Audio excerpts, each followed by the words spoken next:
እኔ እኔም ገምቻ እኔም ገምቻለሁ ይወጣል። እንደው ምን ሆናችሁ ነው ወንድሞች? 18 ደቂቃ የሰጣችሁ 20 ደቂቃ የሰጣችሁት እንዴ? ያለችው ሶስት ጥያቄ ናት። ያለችው ሶስት ጥያቄ ናት። አስበዋል 20 ደቂቃ ሙሉ ሲጠየቅ ማለት ነው። ምን ሊሆን ነው ልጁ እንዴ? ያለው አመጣጭ ታዲያ እኮ እንደሱ ነው እኮ ሲያስበው ጨነቀው። ገና እሱ ጨረሰው ጥያቄውን። በቃ 3 ጥያቄ ነበረች። እሷን 3 ጥያቄ አሁን ተፋት። ከዛ ሌላ ጥያቄ የለው። ከዛ አንተ ደግሞ 18 20 ደቂቃ ሙሉ ልትጨምቀው ነው። ስለዚህ ያለው አማራጭ በጊዜ እቺ 3 ደቂቃ ተጠቅሞ ማምለጥ ነው ያለው። አመለጠ ማለት ነው። እኔ ሊያስተባብል አይችልም። ሁሉም እንደዛ ያደርጉም፣ አብዛኞቹ ግን እንደዛ ያደርጋሉ። እንዳታስነቂ። ኦኬ አንቺ የጣትሳለም እሺ ይኸው በእኔ በቀጥታ ነው የምናገረው። አንድ የኦርቶዶክስ ቄስ መጥቶ ውሸት ነው ብሎ ይበለኝ፣ እኔ በነጥብ አስቀምጥላቸዋለሁ። ኦኬ ስለዚህ ድጋሚ እንደዚህ እንዳታደርጉ። ስለዚህ በጌታ የሚያምኑ ወንድሞችና እህቶች አገልጋዮች ብቻ ይጸልዩልሽ። ኦኬ በቸርች ይጸለይልሻል። ከዛ ውጪ ከቄስ እጅ ቡራኬ ብላችሁ መስቀል እንድች ብለሽ ለትህትና የሚባል ነገር የለም። ዞር በሉ ነው ማለት ያለባችሁ። እኔ ጌታን ከመቀበሌ በፊት እንግዲህ በኦርቶዶክስ ቀድስ ነበረ። ገጠር በቀደስኩበት ቤተክርስቲያን ለመጀመሪያ ጊዜ ወደ ወላጅ እናቴ ቤት ሲሄድ ቄሶች ሰብስበው ነበር የጠበቁኝ። አያቴ ሞታ ስለነበረ ማለት ነው። እና ስደርስ ለቅሶ ለቀስተኛው እንዳለ ቤቱ ሞልቶታል። አብሬያቸው የቀደስኳቸው ዲያቆናት፣ ካህናት፣ መነኩሴ ሁሉ እዛ አሉ። መርጌታ አለ። ከተለያየ ቦታ ላይ የተጠሩት እናቴም አባቴም በእናቴም በአባቴም በኩል ያለ ዘመድ እንዳለ ተጠቅጥቋል። የአያቴ ጓደኛ የሆኑ አብዬ የምንላቸው ሰዎች አሉ። የምታውቁኝ ታውቃላችሁ። አብዬ አባ ገብሬ ማለት ነው። እሳቸው መስቀል አወጡ እና ተሳለም ብለው ሲሉኝ አይ አብዬ አልሳለምም አልኳቸው። አልሳለምም አልኳቸው። ቁጭ ብለው ስለነበር በእድሜያቸውም በመቶ ምናምን ነገር አመት ሆናቸው ነው የሞቱት አሁን በቅርብ። እና አልሳለምም፣ ትከሻዎትን ስማለሁ፣ ጉልበቶትን ስማለሁ፣ ችግር የለውም ብዬ አልኳቸው። በተቀመጡበት እንደ አባት በሀገራዊ ባህል ጉልበታቸውን ስም ያለው ትከሻቸውን ስም ያለው መስቀል አበደን አልኩ። አበደን የማንም ድግምታም ጠንቋይ ሁሉ የተመተበበትን ሁሉ ጭምር ላው ላይ በሽቶ በሱዳን ሽቶ እያስከፈከፉ ሁሉ ጭምር የሚያደርጉትን ስለሚታወቅ ማለት ነው። ስለሚታወቅ ማለት ነው። ይህንን አንዱ ከአንዱ የሚያደርጉት ሁሉም ባይሆኑም እንኳን ማለት ነው። ሁሉም እንደዛ አያደርጉም። ግን ጥንቃቄና ድጋሚ እንደዚህ አይነት ነገር እንዳታደርጊ ለማለት ነው። ሌሎችም ለምሰሙ ሰዎች እንዳታደርጉ፣ እሺ እንዳታደርጉ። ኦኬ ከነሱ እጅ የምንቀበለው ቡራኬ የለም። ቅዱስ እግዚአብሔር አብ ልጁን ሰጥቶናል። በልጁ በኢየሱስ ክርስቶስ በኩል ዓለምን ለመባረክ ማለት ነው። በቃ ተባረክናል እንዴ? እኔ ጌታዬን ኢየሱስን ካገኘው ጊዜ ጀምሮ እኮ በላይ በሰማይ በታች በምድር ተባርኬያለሁ። አለቅ። በኤፌሶን መልክ መጽሐፍ ምዕራፍ 1 ቁጥር 3 ላይ ምንድነው ብሎ የሚለው? በሰማያዊ ስፍራ በመንፈሳዊ በረከት የባረከን የጌታችን የኢየሱስ ክርስቶስ አምላክና አባት ይባረክ ይላል አይደል? አዎ በቃ የባረከን በሰማይም በምድርም ነው የባረከን። እግዚአብሔር አብ የመጨረሻ መባረኪያው ዓለምን ልባርክ ብሎ ሲል ጉማጅ መስቀል ከሰማያት አንስቶ እንደዚህ ብሎ አይደለም የባረከው። ልጁን ሰጥቶ ነው የባረከው። ልጁ ያለው በቃ ባተባርካል ማለት እና ተባረኩ። እንደዛ እንዳታረጊ። ቴንኪው። ቄሱ በጣም ነብር ነበር የሆኑት። ጴንጤ መሆኔን ሲያውቁ እንዴት ነው የኔን መስቀል የተሳለምሹ ሲሉኝ እኔ አምኜበት ሳይሆን ግን ለሪስፔክት ነው አልኳቸው። አውቃለሁ ጥፋት ነው። በጣም በቃ ነብር ሆነው ሄዱ ሰውየው። እና ኤኒዌይ አላረግም። እውነትን ነው። በፍጹም እንዳታረጉ። ይሄ ጽዋ ማህበር እያሉ ሲጠሯችሁ ሄዳችሁ የምትበሉ ጴንጤዎች፣ በጌታ የምታምኑ ወጦች ለሆነች ፕሊዝ ኦኬ እንዳታደርጉ ኦኬ እንዳታደርጉ። እንደ መንፈሳዊ ወንድም እነግራችኋለሁ፣ እንዳታደርጉ። እዛ ማህበርተኛ ሆነህ የምትበላው ውስጥ ሚካኤልም የለበትም። አንተ ምን ታደርጋለህ? ኦኬ በእመቤቴ ብሎ ይላል። የጌታ እናት ማርያም አታውቀውም ብራዘር። እራሳቸው ደግሰው ነው የሚበሉት። እዛው እነሱ ይብሉ የሚበሉትም ማለት ነው። ኑ ግን እዛ ጸበል ቅመሱ ብሎ ሲለ ሄደ የምትቀማምሱትን ነገር ስቶፕ፣ አቁሙ። እሺ አንድ መብል ሲሰራ የሚሰራበት መንፈስ ሁሉ አለ ጭምር። ኤርሚ ይቅርታ አድርግልኝና ወደ ጌታ ሰጠራ ወደ የትኛው ጌታ ነው የምትጠራው? እና እንደዛ አይነት ነገር እንዳትበሉ። ጸጋ ይብዛላችሁ። ተባረኩ። አድርግልኝና ኢየሱስን አታመልኩም ብዬ ከኔ ጋር ዲቤት ልብነት ቆይ ተናዶ ነው ወይ ተሳስቶ ነው? ያሁኑ ልጅ ዲቤት ነው ያለው። እኔ እንጃ።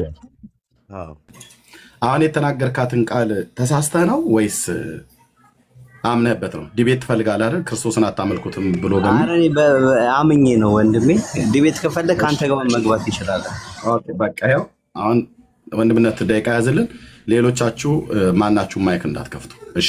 እኛ የወንጌል አማኞች ነን፣ አንተ ደግሞ ኦርቶዶክስ ነህ። ስለዚህ ክርስቶስን እንደማናመልከው ታሳየናለህ። ወንድምነት ደቂቃ ያዝልን። ኮሜንት ዝጉ። አንዴ ለጌታዬ እኔ ቢያንስ 20 ደቂቃ የመጀመሪያ 20 ደቂቃ ከዛ ደግሞ ጥያቄም 20 ደቂቃ እናደርጋለን። ኦኬ ቴንክ ዩ ጋይድ። እሺ ሪባትልም እንደዛው ልትሰጠት ትችላለህ የፈለግከው ማለት ነው። ኦኬ ፈቃደኛ አምታል ዋን ዴይ በሚገባ ችግር የለውም። እሺ ጴንጤዎች ኢየሱስን አታመልኩትም ብለናል። ቀጥል 20 ደቂቃ ቁጭ አድርግለት ወንድምነት። እሺ ልቀጥል። በጣም ጥሩ። የመጀመሪያው ነገር የኢየሱስ ክርስቶስ ምን ይላችሁ? የመጀመሪያው ነገር የማቀርበው መጽሐፍ ቅዱስ እንደሚናገረው መጽሐፍ ቅዱስን ከፍላችሁ የምታምኑ አማኞች ናችሁ። ክርስቶስን እንከተለዋለን ትላላችሁ፣ ግን የክርስቶስን ቃል አትቀበሉ። ለምን አልኩኝ እንደዚህ? እሺ መጽሐፍ ቅዱስ የእግዚአብሔር ቃል የሆነው መጽሐፍ ቅዱስ ምን ብሎ ተናግሯል? ዮሐንስ ወንጌል ምዕራፍ 3 ቁጥር 16 ላይ በልጁ የሚያምን የዘላለም ነገረ ድነት ላይ ነው የማወራው። በልጁ የሚያምን የዘላለም ሕይወት አለው ብሎ ይናገራል። ምንድነው? ቆይ አንዴ ፖዝ አድርገው፣ ደቂቃው ይመለስልሃል። ከ20 እንደገና ይሆንልሃል። ድምፅ አለ፣ ድምፁን ታስተካክለዋለህ። እሺ አሁንስ ይሰማል? አትዝጋው፣ እንድንሰማ አንተ አትዝጋው። እሺ መልካም። እሺ ይኸው አንዴ በነገረ ድነት ኤርሚያስ ከኔ ጋር ዲቤት እዚሁ መግባት ትችላለህ ወይስ አትችልም? ቀጥል። ርዕሱን ራሱ ቀይሬለታለሁ። ገባ ነገረ ድነት አይደለም፣ ጻፈው። አሁንም እንዳይቀይር የመርሳት ችግር ያለበት ይመስለኛል። ቅድም ነገረ ክርስቶስ ላይ ያለ ፈራ። ምክንያቱስ በምን አይነት አቀጣጥ እንደምትቀጣ ታውቃለህ። 20 ደቂቃ ነው የሚያስፈልገን። የመጀመሪያ 20 ደቂቃ ሪባተል 10 ጥያቄ 20 ማጠቃለያ 5 ተስማማለህ? ዋንዴ ችግር የለም ቀጥል። ጋይድ ያው ቀጥል፣ ራስ ያዝለት። እንግዲህ የሰው ልጅ እንዴት መዳን ይችላል የሚለውን ነገር እንማማራለን። የኤርሚያስ ቤተክርስቲያን አለ፣ የኔ ቤተክርስቲያን። ጌታ አንድ ቤተክርስቲያን ያቋቋመው ወይም ደግሞ አንድ ወንጌልን የመሰረተው ያ ወንጌል የትኛው ነው የሚለውን ነገር የምናገኘው ኤርሚያስ የሚያወራውን ነገር ሳይሆን ወይም ደግሞ እኔ የማወራውን ሳይሆን ይህ የእግዚአብሔር ቃል የሆነው ሮሜ 10:17 ላይ እምነት ከመስማት ነው፣ መስማትም የእግዚአብሔርን ቃል ነው። ያለ ሰባኪስ እንዴት ያምናሉ? ካልተላኩስ እንዴት ይሰብካሉ? ብሎ የተናገረው ይህ የእግዚአብሔርን ቃል መጽሐፍ ቅዱሱን የእግዚአብሔርን ቃል ሰው አምኖ ሲቀበል መዳን ይችላል። ስለዚህ የትኛው ነው? ክርስቶስ የመሰረተው አንድ ወንጌል ነው። ያው አሁን ስንት ወንጌል አለ? በጣም ብዙ የሚጠጋ ወንጌል አለ። ስለዚህ በነገረ ድነት የሰው ልጅ እንዴት የዘላለም ሕይወትን ማግኘት ይችላል የሚለው ነገር ላይ ነው እኔና ኤርሚያስ የምናወራው ማለት ነው። ለምሳሌ የኛ ቤተክርስቲያን ወይም ደግሞ እኔ ማምነው ቤተክርስቲያን የሚናገረውን ነገር የምታስተምረውን ነገር ልናገር። የመጀመሪያው የዮሐንስ ወንጌል ምዕራፍ 3 ቁጥር 16 ላይ ምን ብሎ ይናገራል? ይህ የእግዚአብሔር ቃል ምን ብሎ ይናገራል? እናንብብ።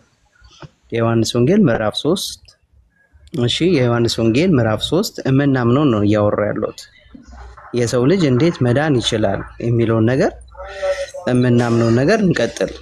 እሺ ቁጥር 16 ላይ ምን ብሎ ይናገራል? ይህ የእግዚአብሔር ቃል ምን ብያችኋለሁ? ሮሜ ምዕራፍ 10 ቁጥር 17 ላይ እምነት ከመስማት ነው፣ መስማቱም የእግዚአብሔርን ቃል ነው። እሺ በእርሱ የሚያምን ሁሉ የዘላለም ሕይወት እንዲኖረው እንጂ እንዳይጠፋ እግዚአብሔር አንድያ ልጁን እስኪሰጥ ድረስ ዓለምን እንዲያወደዋልና። ይህ የእግዚአብሔር ቃል ነው። ስለዚህ እኛ ኦርቶዶክሳዊ ወጣቶች አሜን ብለን እንቀበሏለን። ለምን? የእግዚአብሔር ቃል ስለሆነ። እሺ ዓለም በልጁ እንዲድን ነው እንጂ ዓለም በእርሱ እንዲፈርድ እግዚአብሔር ወደ ዓለም አላከው እና በእርሱ የሚያምን አይፈረድበትም። በማያምን ግን በአንዱ በእግዚአብሔር ልጅ ስላላመነ አሁን ተፈርዶበታል ብሎ ይናገራል። ስለዚህ እኛ ኦርቶዶክሳውያኖች ምን ብለን እናምናለን? በኢየሱስ ክርስቶስ ሰው ሳያምን የዘላለም ሕይወት አለው ብለን እናምናለን። ፔሬድ አለቅ። እሺ ልክ ዲያብሎስ ምን ብሎ ተናግሯል? ክርስቶስን ወደ ተራራ ያስወጡት ምን ብሎ ተናግሯል?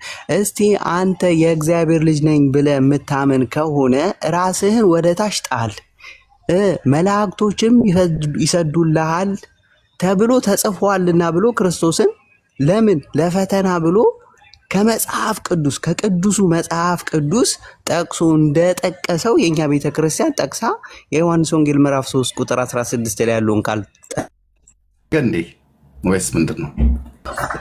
እሺ ኔትወርክ ነው። 15 ምናምን ነበር 16 ደቂቃ ሰጥቼዋለሁ እንዴ። ችግር የለውም። እሺ በጣም ጥሩ። አሁን ምን አለ መሰላችሁ ትልቁ ነገር እኛ ኦርቶዶክሳውያኖች የምናምነውን ነገር ልክ እንዳላመን አድርገው የሚሰሩት ፖለቲካ ስላለ ይህንን ደግሞ ማጥራት መቻል አለብን። እሺ እኛ የምናምነውን እኔ ዋንደይ የማምነው ወይም ደግሞ አማኑኤል የማምነውን ነገር ልንገራችሁ። እኔ የማምነው የሰው ልጅ በመጀመሪያው ለመዳን ምን ማድረግ አለበት? የመጀመሪያው ከቤተ ክርስቲያን 5ቱ አዕማደ ምስጢራትን አሜን ብሎ መቀበል አለበት። 5ቱ አዕማደ ምስጢራት ምንድናቸው ብለን ስንጠይቅ ሚስጥረ ሥላሴ አንድ መለኮት ምን 3 አካላቶች እንዳሉት ማመንና ምን መቀበል እንዳለበት፣ ሚስጥረ ስጋዌ፣ ከዛ ሚስጥረ ቁርባን ብላ የምታስተምረው አለ የኛ ቤተ ክርስቲያን በጌታ ምን ደም የተመሰረተችው የኛ ቤተ ክርስቲያን። እሺ ምን ላይ ነው እኔና ኤርሚያስ የምናወራው? ቅዱስ ቁርባን ወይም ደግሞ የጌታን ስጋና ደም መብላትና ያለ መብላት የሚለውን ነገር ነው የምናወራው። በድጋሚ በጣም ጥሩ። የሰው ልጅ የዘላለም ሕይወትን እንዴት ማግኘት ይችላል የሚለውን ነገር መወያየት ስንችል አሁን በፕሮቴስታንት ከ5ቱ ሶላዎቹ የመጀመሪያው ምንድነው? የሰው ልጅ የዘላለም ሕይወትን የሚያገኘው በእምነት ብቻና ብቻ ነው። የጌታ ስጋና ደም አያስፈልገውም ብለው ስለሚያምኑ ይህ ደግሞ ትክክል አይደለም፣ ክርስቶስ ያስተማረው ትምህርት አይደለም ብዬ እኔ በመጽሐፍ ቅዱስ ማስረጃ መጠቆም ይችላል።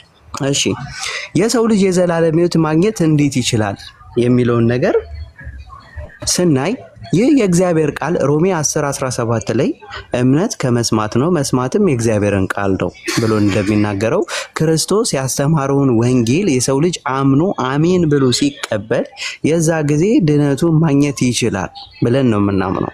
ስለዚህ በልጁ የሚያምን የዘላለም ሕይወት እንዲኖረው እንጂ እንዳይጠፋ አይደለም እግዚአብሔር ምን ያለው አንድያ ልጁን ወደ ዓለም የላከው። ይህም ደግሞ ማስረጃ ምንድነው? የዮሐንስ ወንጌል ምዕራፍ 3 ቁጥር 16 ላይ በልጁ የሚያምን ምን አለው? የዘላለም ሕይወት አለው የሚለው የእግዚአብሔር ቃል ነው። እኛ ኦርቶዶክሳውያኖች ምን ብለን እንቀበለው? አሜን ብለን እንቀበለዋለን። ስለዚህ ልክ እንደ ዲያብሎስ ደግሞ ይህንን የእግዚአብሔርን ቃል ለኛ ለራሳችን ዓላማ የምንጠቀምበት ሳይሆን ይህ የእግዚአብሔር ቃል ስለሆነ አክብረህ ነው ሁሉንም የእግዚአብሔርን ቃል አሜን ብለን መቀበል መቻል አለብን። ለምን? ድህነታችንን እንድናገኝ። እሺ ልክ የዮሐንስ ወንጌል ምዕራፍ 3 ቁጥር 16 ላይ እንደተናገረው የዮሐንስ ወንጌል ምዕራፍ 6 ቁጥር 53 ላይ ክርስቶስ ምን ብሎ ተናግሯል? ኢየሱስም እንዲህ አላቸው። ከቁጥር 47 ጀምሮ ያለው ላንብብላችሁ። ምን ይላል? በእኔ የሚያምን የዘላለም ሕይወት አለው አለ። ይህንን ያለው ማን ነው? ክርስቶስ ነው። እሺ በክርስቶስ የሚያምን የዘላለም ሕይወት ካለው አሜን ብለን እንቀበላለን። ለምንድን ነው የምንቀበለው? ክርስቶስ ስላለ።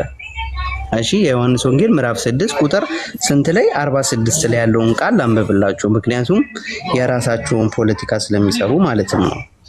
እሺ ምን ብሎ ይናገራል የእግዚአብሔር ቃል? ክርስቶስ ምን አላቸው?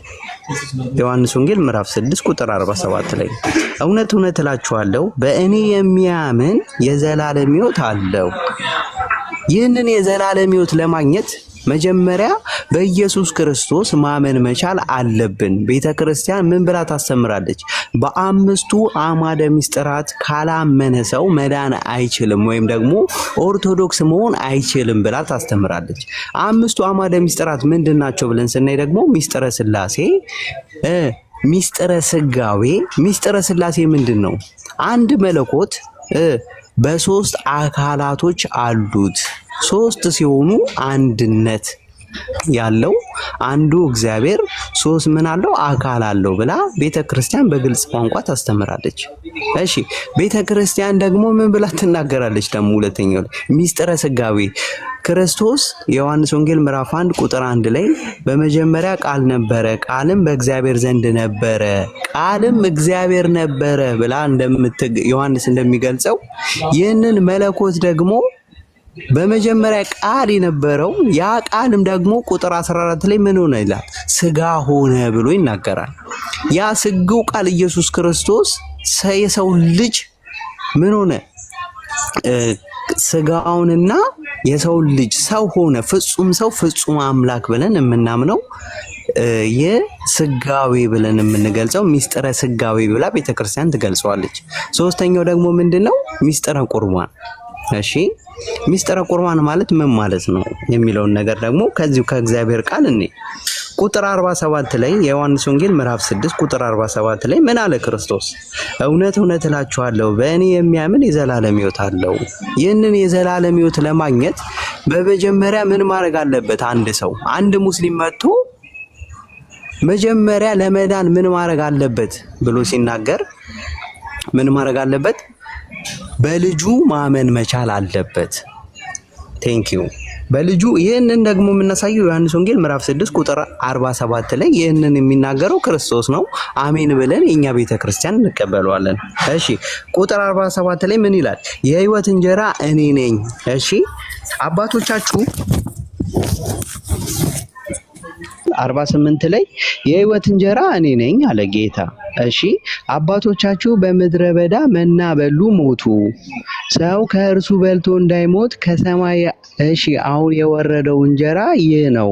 እሺ ከሰማይ የወረደው ሕያው እንጀራ እኔ ነኝ አለ ጌታ። ከሰማይ የወረደው ሕያው እንጀራ ማን ነው አለ?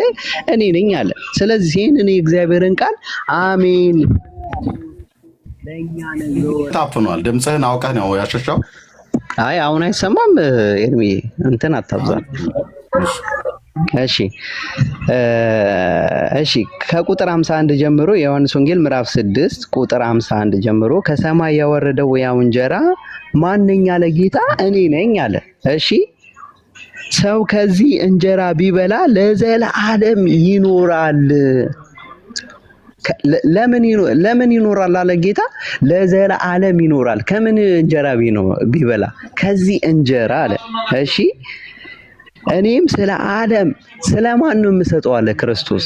ስለ ዓለም የምሰጠው እንጀራ ምን ነው አለ ክርስቶስ? ሥጋዬ ነው። እንጀራው ሥጋዬ ነው አለ።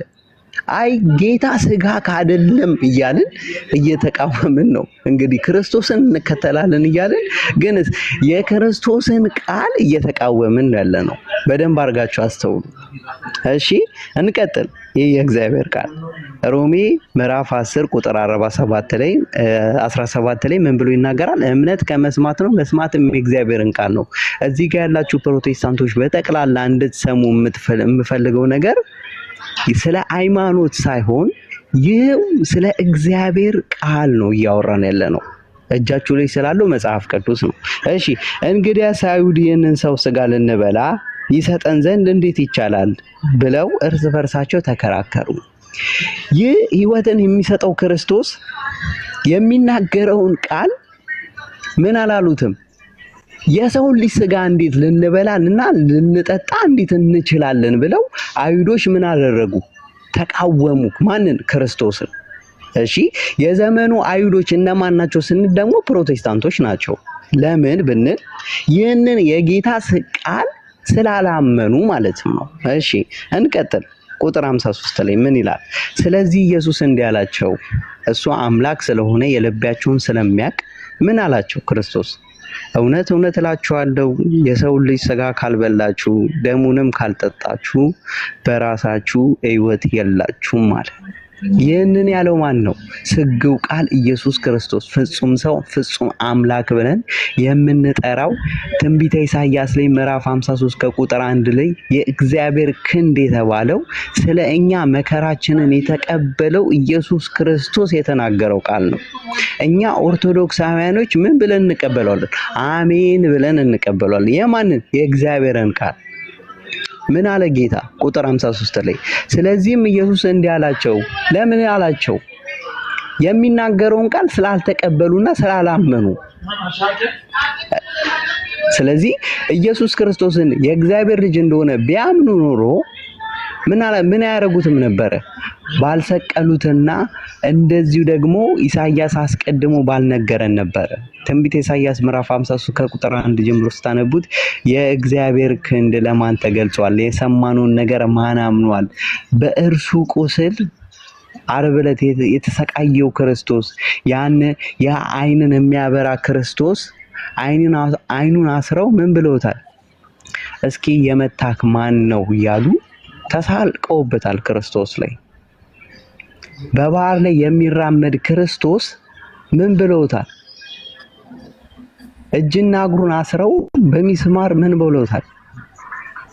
6666 ያህል ገርፈውት ምን አድርገውታል? ደም በደም አድርገውታል። ያንን ያደረገው ኃይል ስለሌለው አይደለም፣ የሰው ልጆችን ለማዳን አምላክ ሰው የሆነው አምላክ ደግሞ የሰው ልጅ ስጋ የነሳው ለምንድን ነው ሲባል ለሰው ልጆች ሲል የሰው ልጆችን ወደ ቀደመው ክብሩ ለማዳን ወደ ቀደመበት ክብሩ ለመመለስ ነው። እሺ ይኸው ጌታ ምን አለ? ቁጥር 53 ላይ ስለዚህም ኢየሱስ እንዲህ አላቸው፣ እውነት እውነት እላችኋለሁ የሰው ልጅ አለ። የሰው ልጅ የሚለው ማንን ነው? ክርስቶስ ራሱን የሰው ልጅ በማለት ይጠራል። የሰው ልጅ የሚለው ማንን ነው? ታስታውሱ እንደሆነ በወንጌል ላይ ምን ብሎ ይናገራል ክርስቶስ? የሰው ልጅ ሰዎች ማን ይሉታል ብሎ ተናግሯል። አንዳንዶቹ ከነቢያቶች አንዱ ነው ይለዋል፣ አንዳንዶቹ ደግሞ ሙሴና ነቢያቶች ተመልሰው መጥቷል ይሏሉ ብሎ መልሶለታል። ማን? ሐዋርያቶቹ። ክርስቶስ ይህንን ብቻ ብሎ አላበቃም። እናንተስ እኔን ማን ትሉኛላችሁ ብሎ ጠይቋቸዋል። ጴጥሮስ ምን አለ? አንተ የሕያው የእግዚአብሔር ልጅ ክርስቶስ ነህ ብሎ መስክሮለታል። የዮና ልጅ ሆይ ይህንን የገለጸልህ የሰማይ አባቴ ነው እንጂ ስጋና ደም ይህንን አልገለጸልህም ብሎ ተናግሯል። ስለዚህ ይህ ስጋና ደም የሚናገረውን የሰማያዊ የሆነውን ቃል ስላላመኑ ነው ማለት ነው። እሺ እንቀጥል። ቁጥር 54 ላይ የተናጋሪው ክርስቶስ ነው። እንግዲህ በደንብ አድርጋችሁ አስተውሉ። የዘመናችን አይሁድ የምንላቸው ፕሮቴስታንቶች መሆናቸውን ማስረጃ ልስጥ። ስጋዬን የሚበላ ደሜን የሚጠጣ የዘላለም ሕይወት አለው፣ እኔም በመጨረሻ ቀን አስነሳዋለሁ። ይህ የሚናገረው ክርስቶስ ነው። ምን አለ ጌታ? ቁጥር 47 ላይ በእኔ የሚያምን የዘላለም ሕይወት አለው። አሜን ብለን እንቀበላለን እኛ ኦርቶዶክሳውያኖች። እሺ ጌታ ምን አለ? ይህንን ቁጥር 47 ላይ የተናገረውን ቃል ቁጥር 47 ላይ የተናገረውን ቃል ምን አለ? ስጋዬን የሚበላ ቁጥር 54 ላይ ስጋዬን የሚበላ ደሜን የሚጠጣ የዘላለም ሕይወት አለው፣ እኔም በመጨረሻው ቀን አስነሳዋለሁ አለ ጌታ። ስጋዬ እውነተኛ መብል ነው፣ ደሜም እውነተኛ መጠጥ ነውና ካለ ጌታ እንግዲህ የሚናገረው ጌታ ነው። እንግዲህ በደንብ አድርጋችሁ አስተውሉ። የዘመናችን አይሁዶች ፕሮቴስታንቶች ምን ብሎ ተነስተዋል? የጌታ ስጋና ደም የዘላለም ሕይወት አያሰጥም። ከፍ ብለን ስናነበው አይሁዶች በዚህ ቃል ተሰናከሉበት ብሎ ይናገራል። እሺ በደንብ አድርገን እናስተውል። ሰው የዘላለም ሕይወትን ለማግኘት ምን ማድረግ አለበት? በልጁ በኢየሱስ ክርስቶስ ማመን አለበት። ይህ ደግሞ የዘላለም ሕይወትን ለማግኘት የጌታ ስጋና ደም መብላትና መጠጣት እንዳለበት ይህ የእግዚአብሔር ቃል ይናገራል።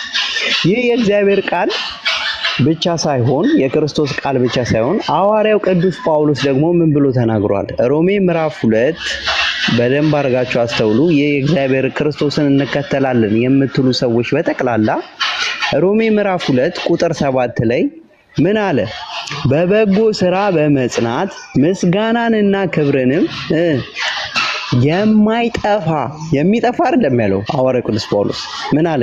የማይጠፋንም ምን ይሰጣችኋል አለ?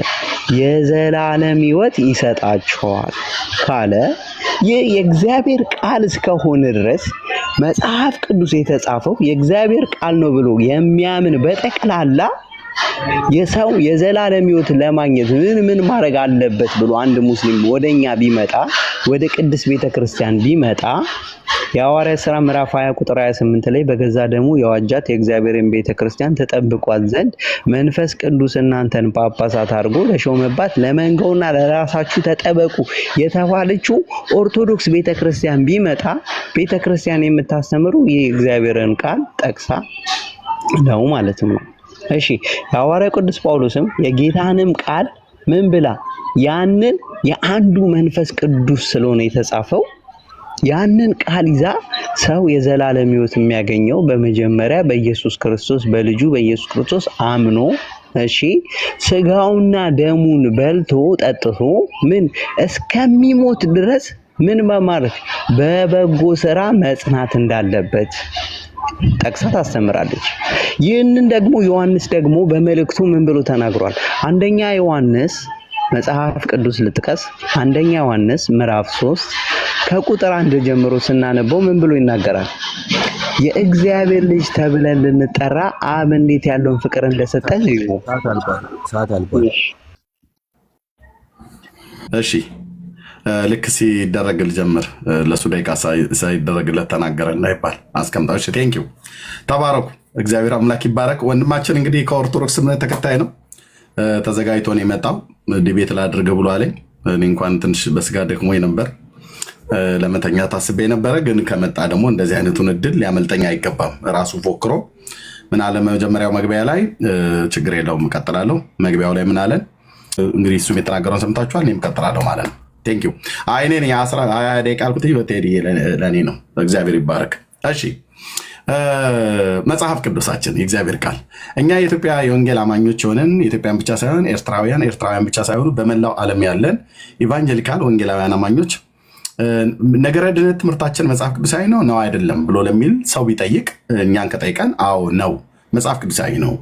ብሉያትና አዲስ ኪዳን ላይ መሰረት ያደረገ የነቢያቱንና የሐዋርያቱን ትምህርት ማዕከል ያደረገ የማዕዘኑን ድንጋይ ክርስቶስ ያደረገ ጌታችን ኢየሱስ ክርስቶስ ያስተማረው የቀደሙ የብሉይ ኪዳን ነቢያት የተነበዩት የአዲስ ኪዳን ሐዋርያት የተናገሩት እንደዚሁም ደግሞ ነገረ መላእክት ቅዱሳን መላእክት ሁሉ ጭምር ሳይቀር በዚህ ስብከት ውስጥ ገብተው ተናግረዋል። የምስራቹን ተናግረዋል። ልክ ገብርኤል ከመልአኩ ጋር መጥቶ ከመላእክቱ ጋር መጥቶ የምስራቹን እንደተናገረ ማለት ነው።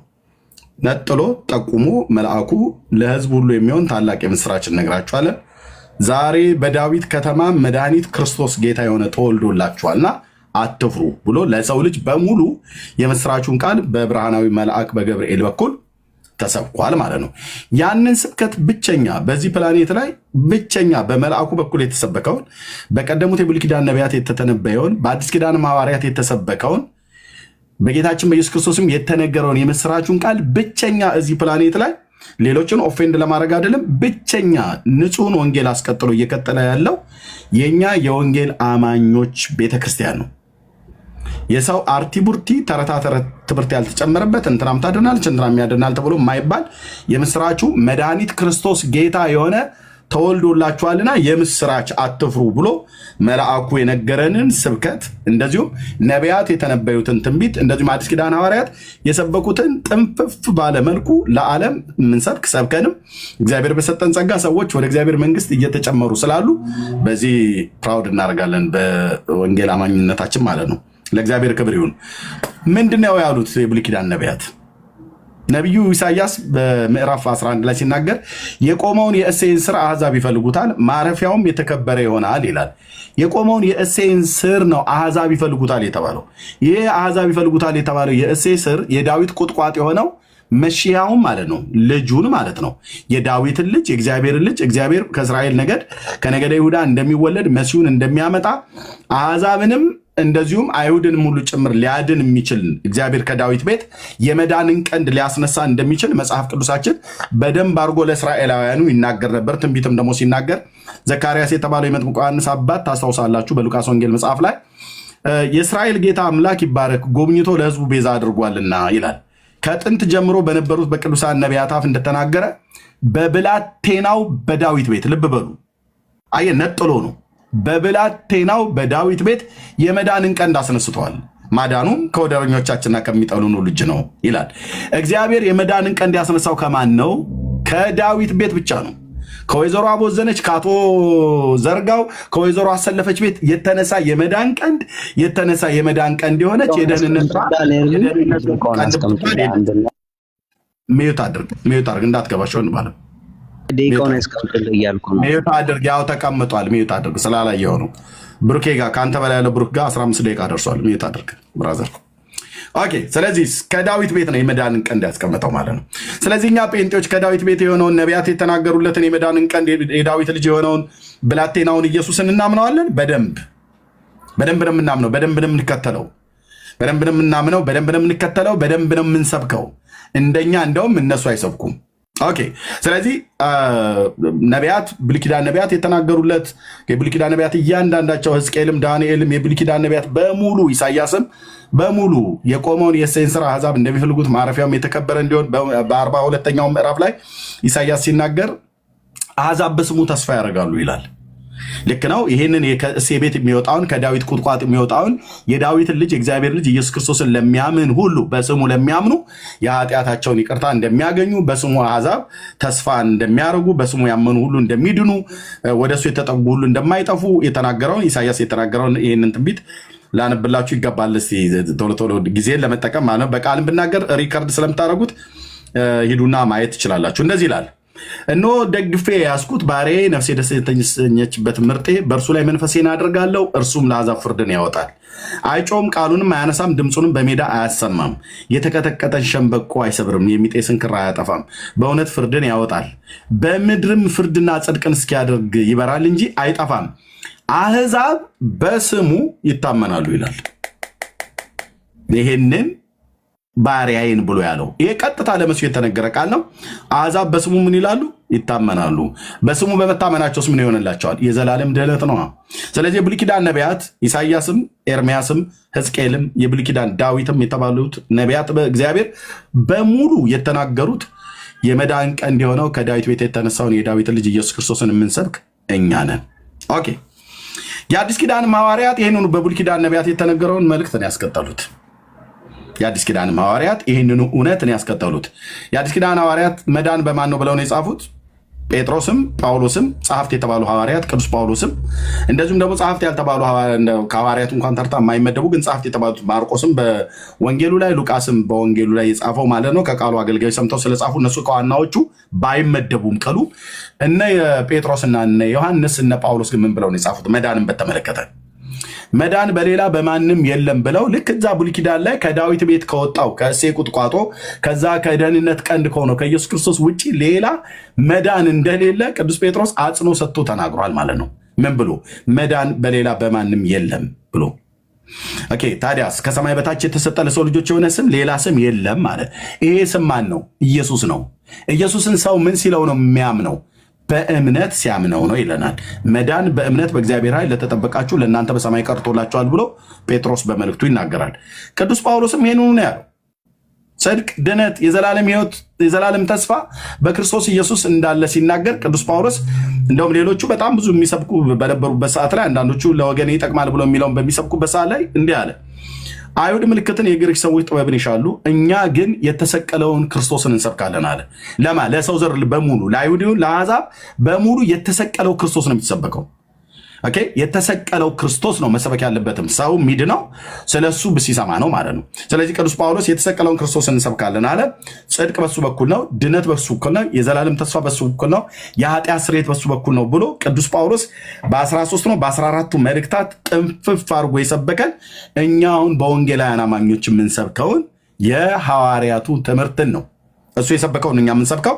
እንደዚሁም ዮሐንስ በመልእክቱ ላይ በምዕራፍ 1 ቁጥር 1 ላይ ማለት ነው ሕይወት ተገለጠ አይተንማል መሰክራለን፣ ከአብ ዘንድ የነበረ ለእኛ የተገለጠውን የዘላለምን ሕይወት እናወራላችኋለን አለ። በነጠላ ነው የጠሩት። ልብ በሉ። ጴጥሮስን በነጠላ ነው የጠራው፣ ጳውሎስን በነጠላ ነው የጠራው። በብዜት የጠራው የለም። እንትናና እንትና የተባለለት እሷና እሳቸው እነሱና እነንትኑ አላሉ። በነጠላ ነው የጠሩት። ጴጥሮስም ዮሐንስም እንደዚሁም ጳውሎስም ሁሉ ጭምር ማለት ነው። ዮሐንስ ምን አለ? ሕይወት ተገለጠን መሰክር ማለት ነው አይተንማል መሰክራለን፣ ከአብ ዘንድ የነበረው ለእኛ የተገለጠውን የዘላለምን ሕይወት እናወራላችኋለን። ሐዋርያቱ ለሰው ልጆች ያወሩት የዘላለም የሆነውን ከአብ ዘንድ የነበረው ለእኛ የተገለጠውን ጌታን የሰበኩት ማለት ነው። ስለዚህ አባቶቻችን ሐዋርያት ሕይወት ተገለጠ አይተንማል ብለው ሲናገሩ የነገሩ ስለ ኢየሱስ ክርስቶስ ነው። ምክንያቱም ደህንነት በሱ በኩል ብቻ እንደሆነ አጽኖ ሰጥተው ስለተናገሩ ማለት ነው። ኦኬ ስለዚህ መዳን በማን ነው? በኢየሱስ ክርስቶስ ነው።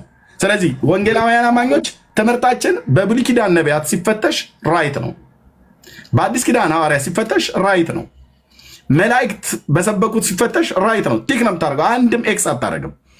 ኦኬ በአባታዊ ትምህርት ብሎ የሚባል ራይት ነው። መጽሐፍ ቅዱስ ሲጀምር የአባታዊ ትምህርት ብሎ የሚል የለም። ከመጽሐፍ ቅዱስ በኋላ በታሪክ ውስጥ የሚታወቁት ግን በመጽሐፍ ቅዱስ በብሉይና በአዲስ ኪዳን ሐዋርያቱም ነቢያቱም የብሉይ ኪዳን ነቢያት የአዲስ ኪዳን ሐዋርያት እንደዚሁም ደግሞ መላእክት ሁሉ ጭምር ሳይቀር ራሱ ሲወላችን ጌታ የሆነው የነቢያቱም የሐዋርያቱም የመላእክቱም ጌታ የሆነው ጌታችን ኢየሱስ ክርስቶስ ምንድን ነው ብሎ ያለው? መዳንን በተመለከተ ወደ ማንም ሂዱ አላለም። ወደ እኔ ኑ እኔ አድናችኋለሁ፣ እኔ ያሳርፋችኋለሁ፣ የዘላለም ሕይወትን እሰጣችኋለሁ ነው ብሎ ያለው። ስለዚህ በብሉይ ኪዳን ነቢያትና በአዲስ ኪዳን ሐዋርያት የተሰበከውን ጤነኛ የነጠረውን የሰውን ዘላለም የሚቀይር የኔን ዘላለም የቀየረ የእግዚአብሔር ልጅ ኢየሱስ ክርስቶስን ወንጌል የሚሰብኩ በዓለም ዙሪያ ወንጌላውያን ናቸው እንጂ የወንድማችን ኦርቶዶክስ አይደለም። ምክንያቱም እኛ ሁላችን ከዛ ነው የወጣ ነው ማለት ነው። እግዚአብሔር ከዛ ነው ያስመለጠን። ትውልዱም አሁን ከዛ እያመለጠ ስለሆነ ማለት ነው። እሺ ይሄን ከተናገርኩኝ በእነሱ ግን ቤተክርስቲያን በኦርቶዶክስ ወንድማችን ቤተክርስቲያን ማለት ነው ቀደም እንደተናገረ ዮሐንስ ወንጌል መጽሐፍ ምዕራፍ 6 ላይ ያለ በኋላ ጥያቄ ላይ እንገናኛለን። ኦኬ በእነሱ ቤተክርስቲያን ግን መዳን በኢየሱስ ክርስቶስ ብቻ በማመን ሮሜ መጽሐፍ ምዕራፍ 10 ቁጥር 17 ላይ ደጋግሞ ይጠቅሰው ነበር። ጥሩ ነው መጥቀስ፣ የእግዚአብሔርን ቃል ብትጠቅሱ ጥሩ ነው። ግን ብዙ ጊዜ የምትጠቅሷቸው የሰው ሰራሽ ትምህርቶች ስላላችሁ ማለት ነው። ባይዘዌ መዳን በኦርቶዶክስ ተዋሕዶ ቤተክርስቲያን አስተምሮት ሰው የእግዚአብሔርን ቃል ሰምቶ ይድናል ብላ ቤተክርስቲያን አታምንም።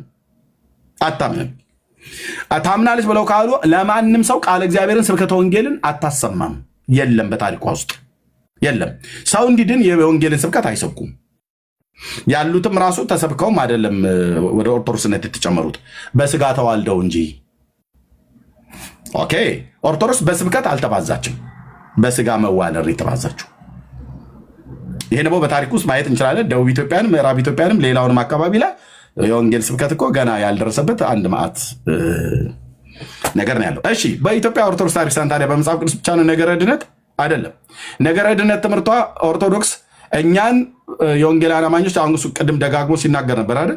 የዘመኑ አይሁዶች ጴንጤዎች ናቸው ምናምን ነገር እያለ ማለት ነው። ኦኬ እኔ ደግሞ የዘመኑ ጣዖት አምላኪ ፈሪሳዊ የሆነችዋ ኦርቶዶክስ ተዋሕዶ ቤተክርስቲያን ነች። ድብን ያለ ጣዖት ስለምታመልክ አንደኛ አጋንንትን ኦፊሻል ታመልካለች። ያንን አጋንንት ያመነ ሰው የዘላለም ሕይወት ያገኛል ብላ ትላለች። ታቦተ ሕግ ቀርጻለታለች። ህንፃ ቤተክርስቲያን አሳንጻለች። የተለያየ ነገር አድርጋ ቀን ሰይማ በዚህ ቀን ዛሬ ህዳር 29 ቀን የአየር ላይ ጋኔን መጥቆራ የሚባል በስርዓት ታመልካለች። በእሱ አማላጅነት በኩል ወደ እግዚአብሔር ገባለሁ ብላ ታምናለች። ገድል ጽፋለች። ቀን ሰይማለች። ኦኬ አንድ ሁለተኛ በግለሰቦች በሰው ትታመናለች። በሞቱም ባልሞቱም ሰዎች ማለት ነው። በሞቱት ደግሞ በጣም ደግሞ ትታመናለች። ለምሳሌ ሰው አጽም ዳሶ አጥንት አሽትቶ መንግስተ ሰማያት ይገባል ብላ ትላለች። ግለሰቦች የተቀበሩበት መቃብር ላይ ቁጭ ብሎ ሰው የዘላለም ሕይወት ያገኛል ብላ ሰውን በሌሊት አጋንንት ከግራ ወደ ቀኝ እያጣመመ እንዲጥለው እያደረገ በጣም ብዙ ሰው እየሄደ መቃብር ላይ እያደረ መቃብር ላይ እየተቀመጠ መቃብር ላይ እየተማጸነ ነው ያለው። የዚህ ወንድም እምነት ማለት ነው ኦርቶዶክስ ተዋሕዶ። ማሳያ ላይ ኤርሚያስ እንዴ በደንብ እንጂ አንተዬ በደንብ ነው ያለኝ እንጂ የዮሐንስ ዘጸገሮ የሚባለው ገድል ላይ ገድለ ዘርአ ብሩክ ላይ ገድለ እስትንፋሰ ክርስቶስ ላይ ሁሉ ጭምር በሙሉ ይሄን የሚያወራው ገድለ ተክለ ሃይማኖትስ ቢሆን ይሄን አይደል የሚያወራው? አዎ ለምሳሌ ሰው የዘላለምን ሕይወት ለማግኘት በኢየሱስ ክርስቶስ ብቻ ማመን አይጠበቅብህም በኦርቶዶክስ። ታዲያስ በአቡነ ተክለ ሃይማኖት መቃብር ማመን አለብህ። የት ነው ያለው? ደብረ ሊባኖስ። የምን ደቂቃው ገና ነው፣ ደቂቃው ገና ነው ወንድሞች። ኦኬ ደብረ ሊባኖስ አጽም ዳሰህ መቃብር ስመህ መቃብር ቤዛ ሆነ ትድናለህ ትላለች። ፍርፋሪ በልተህ ኃጢአት ይሰረይ ይላል የዘላለምን ሕይወት መዳንን ታገኛለህ ብላ ታስተምራለች ኦርቶዶክስ። በተቅማጥ አምነህ ትድናለህ ብላ ትላለች። ትውከት በልተህ ትድናለህ የዘላለም ሕይወት ታገኛለህ፣ በቃል ኪዳናቸው ቡራኬ ተሳታፊ ትሆናለህ ብላ ትላለች ኦርቶዶክስ። የተጻፈ መጽሐፍቶቿ ቻለው። እንግዲህ የዘመኑ አይሁድ ማን ነው? ጴንጤ ነው ወይስ ኦርቶዶክስ? እንግዲህ አይሁድ ምን እንደሚያስተምር እዩት። ኦኬ እሺ ኦርቶዶክስ አሁንም በፍጡራን መቃብር በፍጡራን አጽም በመዳሰስ መታመን ብቻ ሳይሆን ከሰዎች በሚወጣ በአይነ ምድራቸው ከላይም ቮሚት ያድርግ ከታችም ያንሸራትህ ወይ ደግሞ ያስቀምጠም በሱ የማይታበል ነው። ቃል ኪዳናቸውን ታገኛለህ ብላ ትላለች። ይህም ብቻ አይደለም፣ አተላ ልሰህ አተላ ጸድቀህ ትድናለህ ብላ ትላለች። እንደ አሁን ቅድም እሱ ቅዱስ ቁርባን ሲል ነበር አይደለ? አሳየዋለሁ በኋላ መጽሐፍቱን እያወጣው ማለት ነው። ደግሞ ያውቃል ማቤት እንደመጣ በደንብ ማወቅ አለብህ። ኦኬ አተላ ልሰህ አተላ ጸድቀህ ነው ጠጥተህ ትድናለህ ብላ ትላለች። እጣቢ ጠጥተህ የዘላለም ሕይወት የዘላለም ድነት ታገኛለህ ብላ ትላለች። ጭስ የመድኃኔዓለም ጭስ መሆኑን ብቻ አረጋግጥ እንጂ የአቦና የጊዮርጊስ የሚካኤል መሆኑን እንዳያታልሉ እንጂ ከጭስም ልዩነት ስላለው ማለት ነው። ለምሳሌ ጭሱን ስታገኘው የመድኃኔዓለም ነው ወይስ የኪዳነ ምሕረት ነው? የአርሴማ ነው ወይስ ያቦዘነች ነው ብለህ መጠየቅ አለብህ። ጭሱም ማለት ነው የመድኃኔዓለም ጭስ ነኝ ብሎ ካለ እንደምንም ማቀፍ ነው ያለብህ። እንደምንም ሊነካ ይገባል ያ ጭስ። ምክንያቱስ ጭሱ የነካው ይድናል ብላ ትላለች። ድርሳነ መድኃኔዓለም ወገድ ለመባጽ ላይ መልሱ ሊይዘው ይሁን በመድኃኔዓለም ደቂቃዬን ፖዛ አድርግልኝ መልስልኝ። ና ተመልሰህ ና ይነካኩትና ይሉታል ወንበዴ እንዲሉ ነካክተኛል ጴንጤውን ና መልሱት። ፈልጉና አፈላልጋችሁ አምጡ። ውርድ ከራስ ነው ቤካ ይሄ ልጅ ቢጠፋ እንዳትወጣና ወንድም አለም። እሺ ቴንክ ዩ። እና ጭስ ነክቶት ይድናል ብላ ትላለች ቤተክርስቲያን ኦርቶዶክስ። እቺን ታዲያ አሁን ምንድነው ብላችሁ የምትሉት? ጭስ ነክቶት ይድናል ብላ ትላለች። የእግር ጣቢ ጠጥተህ ትድናለህ ብላ ትላለች ኦርቶዶክስ። ነገር ድነት ነው። ይሄን መጽሐፍ አምነህ ታምረ ማርያም የሚባል መጽሐፍ ተረታ መጽሐፍ አንብበህ ትድናለህ፣ ኃጢአት ይሰረይ ይላል። ቅዱስ ቁርባን የመቁረብ ያህል ነው ብላ ትላለች። ጺምና ጥፍር ከሰው እጅ ላይ እንደዚህ ቁርጥ የሚለው ጥፍር ይሄንን አስረህ እንደ ቀበቶ እዚህ ወገብህ ላይ ብታስረው 22 ትውልድህ ይድናል ብላ ትላለች የኢትዮጵያ ኦርቶዶክስ ተዋሕዶ ቤተክርስቲያን በእውነት። ኦኬ የሁሉ ነገር ድነት ትምህርቷ ነው የቤተክርስቲያኒቱ በጥቂቱ ቢያንስ ማለት ነው። ስለዚህ ማን ነው የአይሁድን ትምህርት የሚያስተምር? አይሁድ እያለ ሲል ነበረ እሱ ማለት ነው። ማን ነው ግን ከሃዲው? ማን ነው ከክርስትና ህይወት የራቀ? ማን ነው እውነተኛውን ክርስቶስን የሚሰብክ? እኛስ ወይስ እነሱ ብለን ስንል እኛ ነን ወንጌላውያን አማኞች። ወንድሞቼ እናቶቼ ልብ በሉ። እኔ በኢትዮጵያ የወንጌል አማኞች ቤተክርስቲያን ውስጥ ያለው ሚዩት አድርግ። ሚዩት ብቻ ነው የምታደርገው ወንድሜ። ቻለው አንዴ መታል እንደ ቡሄ ልጅ በከብት መርፌ ነው የምሰጠህ። ይሄንን የጽድቅ እውነት ማለት ነው። ቴንኪው። ዲቤት ነው ደቂቃ ላይ ነው የምትገባው። ቴንኪው ወንድም ማለት ነው። ኦኬ ስለዚህ የኢትዮጵያ ኦርቶዶክስ ተዋሕዶ ቤተክርስቲያን እኛን የወንጌል አማኞችን ወንጌል የምንሰብከውን መጽሐፍ ቅዱስ ብቻ ብሉያትና አዲስ ኪዳን ብቻ ብለን የምንለውን ሰዎች በጣቷ ለመጠንቆል ትፈልጋለች፣ በልጆቿ በኩል ማለት ነው። ቻለው እንጂ ወንድም ማለት የአየር ላይ ጋኔን እኮ ዛሬ ዓመቱ ነው የወሩ ነው 29 ነው ቀኑ። ኦኬ ቀኑ 29 ነው። የአየር ላይ ጋኔን ጭራቅ የሆነ ጋኔን አባትህ አቡነ ተክለ ሃይማኖትና እስትንፋሰ ማነቸው ከአቡነ ተክለ ሃይማኖት ጋር የነበሩት አንድ አባት አሉ። ስማቸውን ብቻ አስታውሱኝ ታቁት። እነሱ ሁለት አባቶች ያጠመቁት ሰይጣን አለ። ኦኬ ሰይጣን አጥምቀውልህ በዛሬ ቀን ታቦተ ሕግ ተቀርጾለት ውሏል ማለት ነው። አጋንንትን የዘለ አቡነ ዜና ማርቆስ ቴንኪዩ አቡነ ዜና ማርቆስና አቡነ ተክለ ሃይማኖት ያጠመቁት ሰይጣን ዛሬ በ19 ዕለት ይውላል። ሁሌ ድርብ ነው። ከባለ ወልድ ጋራ ሰይጣን ተደርቦ ታመልካላችሁ። እናንተ ናችሁ ታስተምሩት የሐዋርያትን ትምህርት ወይስ እኛ? እኛ የወንጌል አማኞች ወይስ እናንተ ለሰንል እኛ የወንጌል አማኞች ነን። የምናስተምረው የወንጌል አማኞች ነን። የምንሰብከው ድነት በእግዚአብሔር በኢየሱስ ክርስቶስ በማመን ነው። ታዲያ እንዴት ይገኛል? በእግዚአብሔር በኢየሱስ ክርስቶስ የሚያምን ሁሉ የኃጢአቱን ይቅርታ ያገኛል። ቀደም እሱም ራሱ ደጋግሞ እንደጠቀሰው በዮሐንስ ወንጌል መጽሐፍ ምዕራፍ 3 ቁጥር 16 ላይ በእርሱ የሚያምን ሁሉ የዘላለም ሕይወት እንዲኖረው እንጂ እንዳይጠፋ እግዚአብሔር አንድያ ልጁን እስኪሰጥ ድረስ ዓለምን እንዲወዷል ይላል። ዓለም በልጁ አምኖ ዓለም በልጁ አምኖ እንዲድን እንጂ በዓለም እንዲፈርድ እግዚአብሔር ወደ ዓለም አላከውም። በእርሱ የሚያምን በእግዚአብሔር ልጅ ማለት ነው። በእርሱ የሚያምን አይፈረድበትም። በማያምን ግን በአንዱ በእግዚአብሔር ልጅ ስም ስላላመነ አሁን ተፈርዶበታል ይላል። ፍርዱም ኩነኔውም ያለው በእግዚአብሔር ልጅ በማመንና ባለማመን ላይ ነው ማለት ነው። ግልጽ ነው። በግዕዝ ውስጥ መደበቅ የለም። እዚህ ግልጽ ነው የምናገረው። በግዕዝም ቢሆን ብትመጣ ይዛለሁ ማለት ነው። ነገሩ አታውቀውም አንተ ጆሮን የሚቆርቡት ግዕዙ ማለት ነው። የለም በእርሱ የሚያምን ሁሉ የዘላለም ሕይወት አለው ይላል። ኦኬ፣ በክርስቶስ ኢየሱስ ሰው ሲያምን ይድናል ማለት ነው። ሲያምን ኢየሱስ ጌታ እንደሆነ በአፉ ይመሰክራል፣ እግዚአብሔርም ከሙታን እንዳስነሳው በልቡ ያምናል። ስለዚህ በአፉ የመሰከረ ጌትነቱን በልቡ ያመነ ከሙታን መነሳቱን ያ ሰው ይድናል፣ ያ ሰው ይጸድቃል። ለዚህ ነው በሮሜ መጽሐፍ ምዕራፍ 10 ላይ ቅድም እሱ ሲናገር የነበረው በተለይ ከቁጥር 9 ጀምሮ ኢየሱስ ጌታ እንደሆነ በአፍህ ብትመሰክር እግዚአብሔርም ከሙታን እንዳስነሳው በልብ ብታምን ትድናለህ አለ። በልብ ምን ብትል ብታምን ትድናለህ። ሰው በልቡ አምኖ ይጸድቃል፣ በአፉ መስክሮ ይድናል። አንዱ ጌታ የሁሉ ጌታ ነው፣ ለሚጠሩት ሁሉ ባለጠጋ ነው፣ የጌታን ስም የሚጠራ ይድናል። ይሄ ነው የሐዋርያቱ ስብከት፣ ይሄ ነው የነቢያቱ ትንቢት፣ ይሄ ነው የጴንጤው ስብከት። ኦርቶዶክስ ግን የጌታን ስም የሚጠራ ይድናል ብላ አትልም። የእመቤቴንም ስም የሚጠራ ይድናል፣ የአርሴማን የሚጠራ ይድናል፣ የተክልዬንም ስም የሚጠራ ይድናል ብላ ትላለች። ስሟ ስንቅ ነው የእመቤቴ እያለች ዙረት ይዞራሉ፣ ሰው ህዝቡንም ሲኦል ይከታሉ። የዚህ ሰው ቤተክርስቲያን ማለት ነው። ቻለው እንግዲህ ወንድም አለም ጥርስን ንክስ አድርገህ እንደምንም መያዝ ነው። ኦኬ። ስለዚህ ስሟ ስንቅ ነው እመቤቴ የሚባል የለም። የባልቴቶች ዘፈንና የባልቴቶች ተረት ነው። ለዘላለም ህይወትም ይሁን ለምድርም ይሁን ለየትኛውም ነገር እግዚአብሔር የሰጠን አንድ ስም ነው። ከስሞች ሁሉ በላይ የሆነ የእግዚአብሔር ልጅ የኢየሱስ ክርስቶስ አዳኝ፣ ገናና፣ ሞገስ ያለው፣ ኃይል ያለው፣ ጥበብ ያለው፣ ማዳን የሚችል የዘላለም አምላክ ማርያምም ሚካኤልም ገብርኤልም የተፈጠረ ፍጥረት ያለም የሚኖርም ወደፊትም የሚመጣ በሙሉ ወድቀው የሚሰግዱለት፣ ወድቀው የሚያመልኩት፣ ወድቀው የሚንበረከኩለት ለሚያምኑትም የሚያድን ስም ነው። በኢዮኤል ትንቢት መጽሐፍ እንደተናገረው ምዕራፍ 2 ላይ በመጨረሻው ዘመን እንዲሆናል ብሎ ባለበት ላይ የጌታን ስም የሚጠራ የእግዚአብሔርን ስም የሚጠራ ይድናል ብሎ ተናግሯል። ልክ ነው። ቅዱስ ጳውሎስ በሮሜ መጽሐፍ ምዕራፍ 10 ላይ ያኔ ኢዮኤል የተናገረውን አምጥቶ የተናገረው የጌታን ስም የሚጠራ ይድናል ይላል። የጌታን ስም ሰው ጠርቶ ለመዳን ምን ማድረግ አለበት? ስብከተ ወንጌል መስማት አለበት። ስብከተ ወንጌል ሰው ደግሞ እንዲሰማ ሰባኪ መላክ አለበት። ማንም የሚልከው እግዚአብሔር የሚልከው የላካቸው ሰዎች ወጥተው እንደው ብለው የሚለው እመቤቴ ታማልዳለች ታድናለች ብለው አይደለም የሚሰብኩት። ኢየሱስ ያድናል፣ ኢየሱስ ጌታ ነው፣ ለሰው ልጆች በደልና ኃጢአት ሞቶላል፣ በስሙ ብታምን ንስሐና የኃጢአት ይቅርታን ያገኛል ብለው ይሰብካሉ። እንደማ እንደኔ አይነት ሰባኪ ማለት ነው። የተላኩቱ ይሰብካሉ።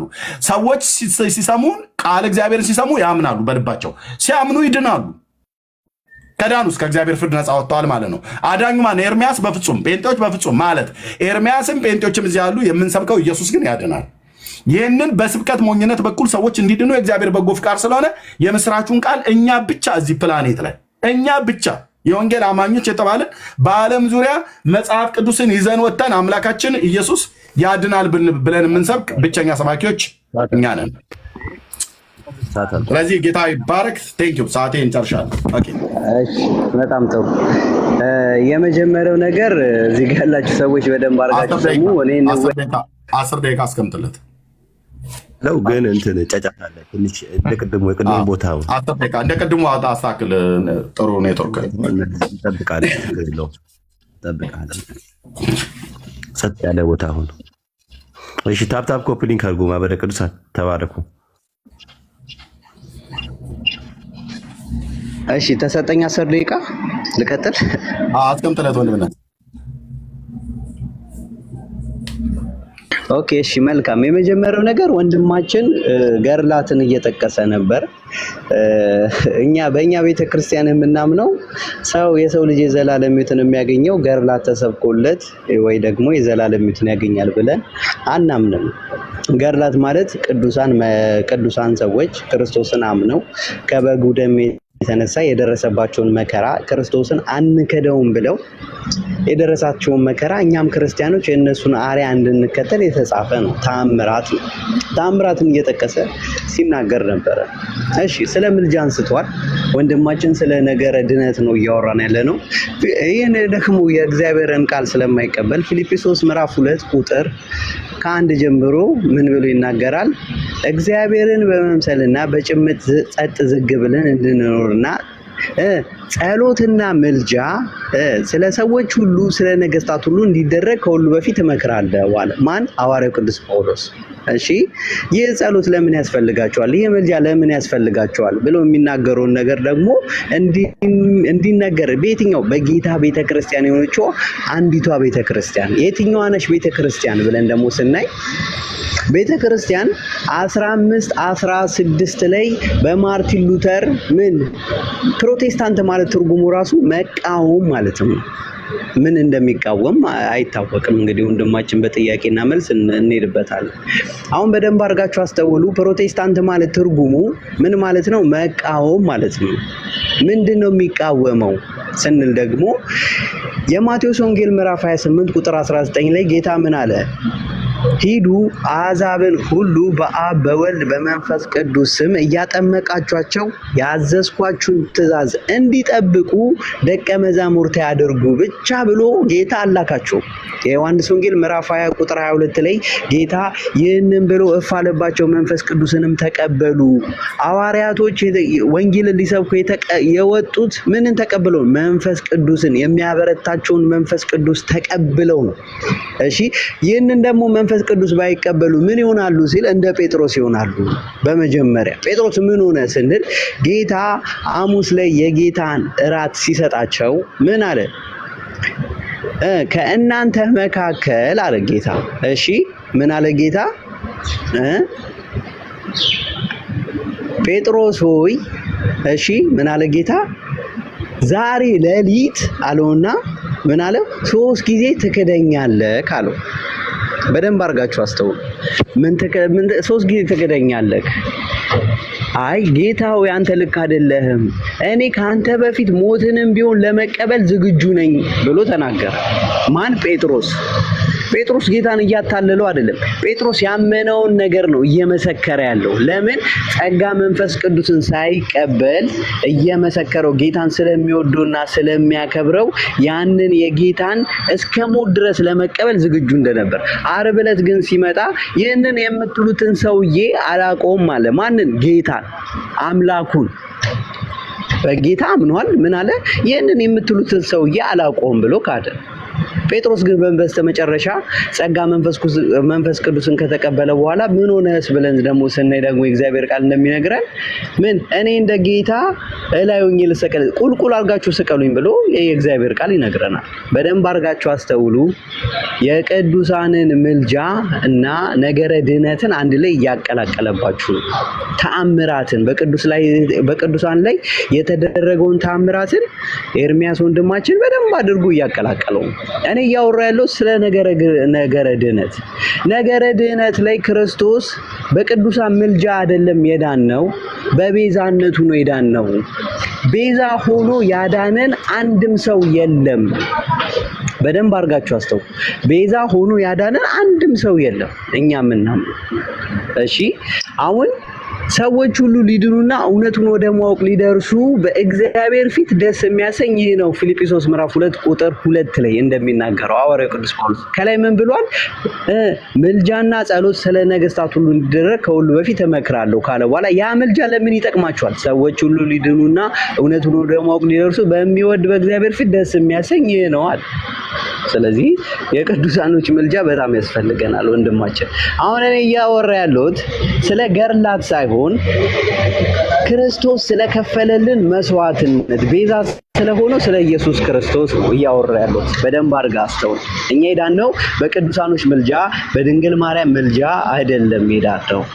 በደንብ አድርጋ አስተውል። ያንን ዘፍጥረት ምዕራፍ 3 ላይ እንደሚናገረው በደንብ አድርጋ አስተውል።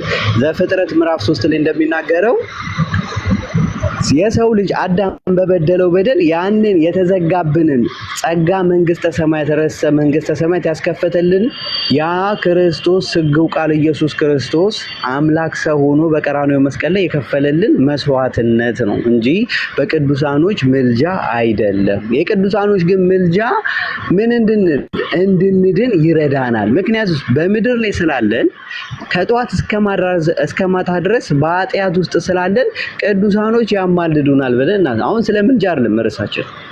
ይሄንን ጨረስን። ወደዚህ እንዳትገባው ወደ ገርላት ማለት ነው። አሁን እየቀላቀልክ ስለሆነ እሺ፣ በደንብ አድርገን እናስተውል። ስለ ነገረ ድነት ሰው የዘላለም ሕይወት እንዴት ያገኛል የሚለውን ነገር ይህ የእግዚአብሔር ቃል የሚናገረው ምንድን ነው ብዬ ስናወራ ውይይታችን እስከ ሆኖ ሳለ እሱ ግን ወዴት ሄደ? ወደ ምን ሄደ? ወደ ገርላት ሄደ ማለት ነው። ገብቷል? ስለዚህ ይህንን ነገር ደግሞ አሁንም ቢሆን ተመለስና ወደ የእግዚአብሔር ቃል የሆነው መጽሐፍ ቅዱስ ነው እየተወያየ ያለው። ገርላትን ስለማትቀበል የማትቀበለውን ነገር አታውራ። እሺ፣ የዮሐንስ ወንጌል ምዕራፍ 3 ቁጥር 16 ላይ በልጁ የሚያምን የዘላለም ሕይወት እንዲኖረው እንጂ እንዳይጠፋ እግዚአብሔር አብ አንድያ ልጁን አላከም እናውዳለን ብሎ ይናገራል። ይሄ የእግዚአብሔር ቃል ስለሆነ አሜን ብለን እንቀበለዋለን። የዮሐንስ ወንጌል ምዕራፍ 6 ቁጥር 54 ላይ ስጋዬን የሚበላ ማነው ተናጋሪው? ክርስቶስ። በደንብ አድርጋችሁ አስተውሉ። ክርስቶስ ነው የሚናገረው። ስጋዬን የሚበላ ደሜንም የሚጠጣ ምን አለው አለ? የዘላለም ሕይወት አለው አለ። ቁጥር 47 ላይ ከፍ ብላችሁ ስታኑ በእኔ የሚያምን የዘላለም ሕይወት አለው። አሁን ቁጥር 47 ላይ እና ቁጥር 54 ላይ ስለተለያየ የዘላለም ሕይወት አይደለም እያወራ ያለው። አንድ ክርስቲያን በጌታ አምኖ ስጋውና ደሙን መብላት ካልቻለ ራሱ ክርስቶስ ቁጥር 54 ላይ ተናግሯል። እኔ የማወራው የምጠቅሰው የፕሮቴስታንትን የሉተሪያን የእምነት መግለጫና ኤርሚያስ የሚቀበለው የሙሉ ወንጌል የእምነት መግለጫን እየጠቀስኩ አይደለም።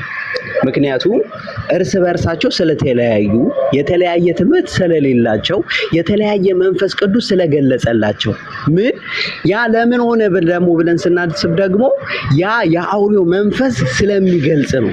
እኛ ከሰበክንላችሁ ወንጌል ውጪ መላእክቶችም ቢሆን በዚህ ወንጌል አለ ብለው ቢሰብኳችሁ እንዳትቀበሉ አለ።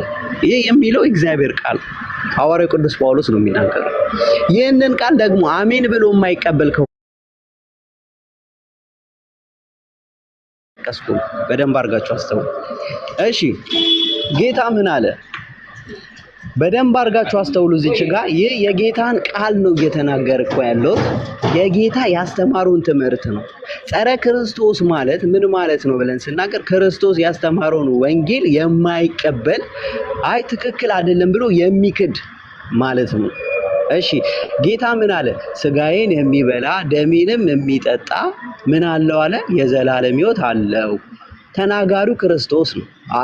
ጌታ ያንተ ስጋና ደም የዘላለም ሕይወት አያሰጥም ካለን ቁጥር 53 ላይ ራሱ ጌታ ምን አለ? ኢየሱስም እንዲህ አላቸው፣ የሰውን ልጅ የሚሰጣችሁ አለ። እሺ፣ ስጋውና ደሙን ካልበላችሁ በራሳችሁ ሕይወት የላችሁም አለ። በደንብ አድርጋችሁ አስተውሉ። እሺ፣ አሜን ብለን እኛ እንቀበላለን። ወንድማችን ግን ምን ብሎ ይቀበላል? የጌታና ስጋና ደም የዘላለም ሕይወት አያሰጥም እያለ እየተቃወመ ያለው ከእኔ ጋር ሳይሆን እየተቃወመ ያለው ከክርስቶስ ጋር ነው። በደንብ አድርጋችሁ አስተውሉ። እዚች ጋር የክርስቶስ መጽሐፍ ቅዱስን የማታነቡ ፕሮቴስታንቶች ይህ የእግዚአብሔር ቃል ስለሆነ ወደ እግዚአብሔር ቃል እንድትመለሱ ነው። ሐዋርያው ቅዱስ ጳውሎስ ምን አለ? ሮሜ ምዕራፍ 2 ቁጥር 7 ላይ በበጎ ስራ በመጽናት አለ። እሺ፣ ምስጋናንና ክብርንም የማይጠፋንም የዘላለም ሕይወት ይሰጣቸዋል። አንድ ክርስቲያን ምን ማድረግ አለበት? በጌታ ማመን ብቻ አይደለም። ጌታን የግል አዳኝ አድርጎ እነሱ እንደሚሉት ወደ ላይ ከፍ አድርጎ ጌታን የግል አዳኝ አድርጌ ተቀብያለሁ እኔ መንግስተ ሰማያት ነኝ ያለሁት የሚል ይህ የሰው የፈጠረው ማርቲን ሉተር የፈጠረው ፍልስፍና 1516 ላይ የተፈጠረ ፍልስፍና ነው። ለምን?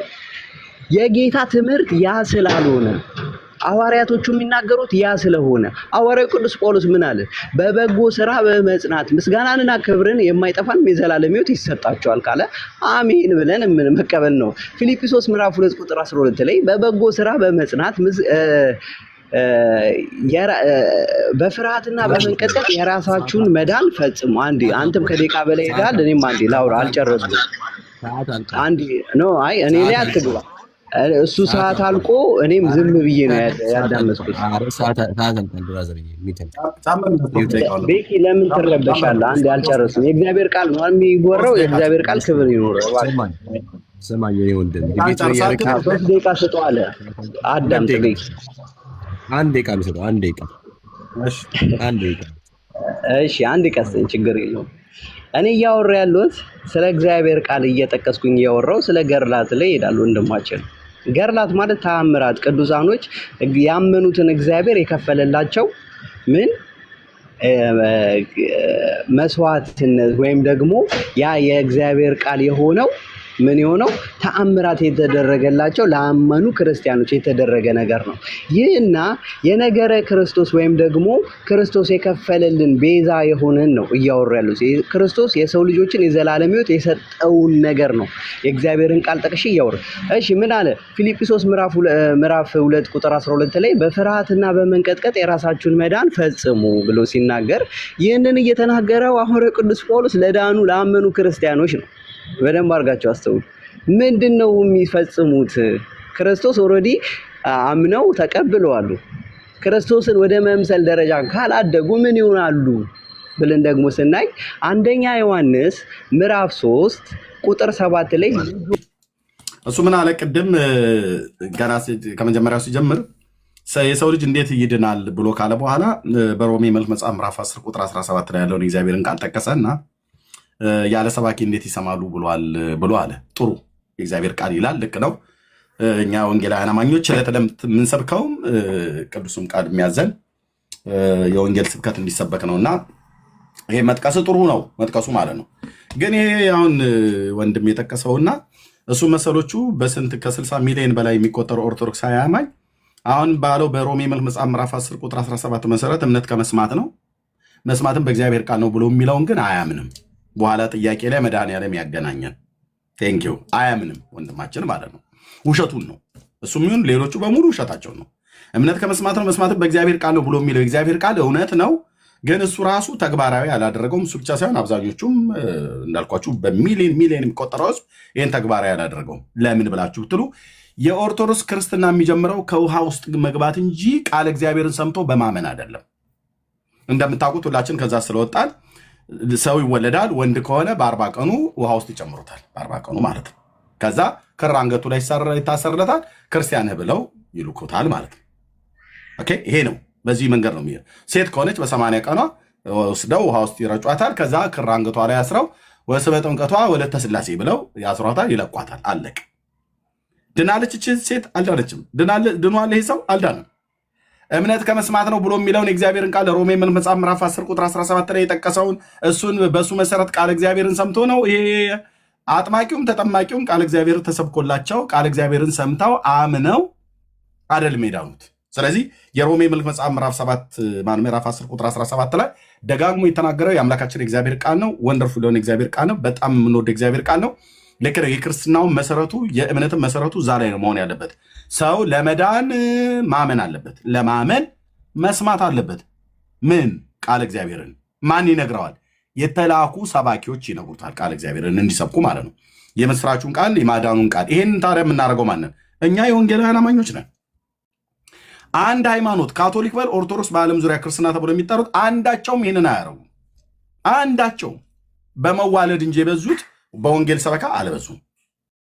ካቶሊክም ኦርቶዶክስም በሏቸው፣ ምስራቃውያንም ምዕራባውያንም የሚባሉት በስብከት ወንጌል አይደለም የተባዙት። ወንጌል ሰበካ እነሱ ጋር ነውር ነው። ከሆነም እዛው ነው። ወንጌል ሰበካ ብለው ይላሉ። በስመ አብ ወወልድ ወመንፈስ ቅዱስ አሐዱ አምላክ ብለው በዛቲ ዕለት አይረፈ እንትና ምናምን ነገር ብለው የሆነ ሰውዬ ይጠራሉ። በቃ አለቀ። ለዓመቷ እንኳን አደረሰ፣ ለወሩ እንኳን አደረሰ፣ እንግዲህ የዕለት ዕለት የዓመት ይበለን ብለው ይለያያሉ። አለቀ። ይሄ ነው። የወንጌል ስብከት የለም። ቤት ውስጥ ነበርን ብራዘርዬ፣ ለቀባሪ ማርዳት ያልነው እዚህ መጥተህ የወንጌል ስብከት ብለህ የምትለው ማለት ነው። ሮሜ 10:17 እዚህ እኛ ጋር የጠቀስከው ከጴንጤ ሰምተህ እንጂ ይሄንን መጽሐፍ ቅዱስ መሰረትን ይዛ ኦርቶዶክስ ለህዝቧ ስብከተ ወንጌልን ሰብካ ሰው ቃል እግዚአብሔርን ሰምቶም አምኖ አልዳንም። አንተም እንደዛ አልዳንክም። ጥያቄው ላይ ያገናኘን በዮሐንስ 3:16 ላይ ያለውንም የእግዚአብሔርን ቃል ጠቀሰ። እጅግ የምንወደው የእግዚአብሔር ቃል አይናችንን የከፈተ የእግዚአብሔር ልጅ ያሳየን የእምነት ቃል ማለት ነው። በዛም ላይ ሰው እንዴት ነው የሚድነው ብሎ ካለ በኋላ እንዴት መዳን ይቻላል አለ። በእምነት ነው አለ። ጥሩ እኮ ነው፣ ልክ ነው። ግን ይህንን ብሎ የሚለውን እሱ የለበትም። መልሱልኝ በመድኃኒዓለም እንዳይወጣ። እሺ መልሱልኝ። እኔ እቀጥላለሁ። በእግዚአብሔር ልጅ ላይ ባለህ እምነት ነው የምትድነው። የእግዚአብሔር ልጅ ካላመንክ ትጠፋለህ፣ ካመንክ ትድናለህ። ፒሪየድ። የተዘጋ ማህተም ማለት ነው። የእግዚአብሔር ልጅ ካመንክ ትድናለህ፣ ካላመንክ ትጠፋለህ። መጽሐፍ ቅዱስ ይሄን ነው የሚናገረው። ለዚህ ነው በእርሱ የሚያምን ሁሉ የዘላለም ሕይወት እንዲኖረው እንጂ ብሎ መጽሐፍ ቅዱስ የተናገረው ማለት ነው። ስለዚህ በዮሐንስ 3:16 ላይ በእርሱ የሚያምን ሁሉ የዘላለም ሕይወት እንዲኖረው ብሎ የሚለው መዳን በምንድን ነው? በእምነት ነው አለ። እዚህ ጋር ልክ ነው እኮ አሁን ይህን ትክክል ብሏል።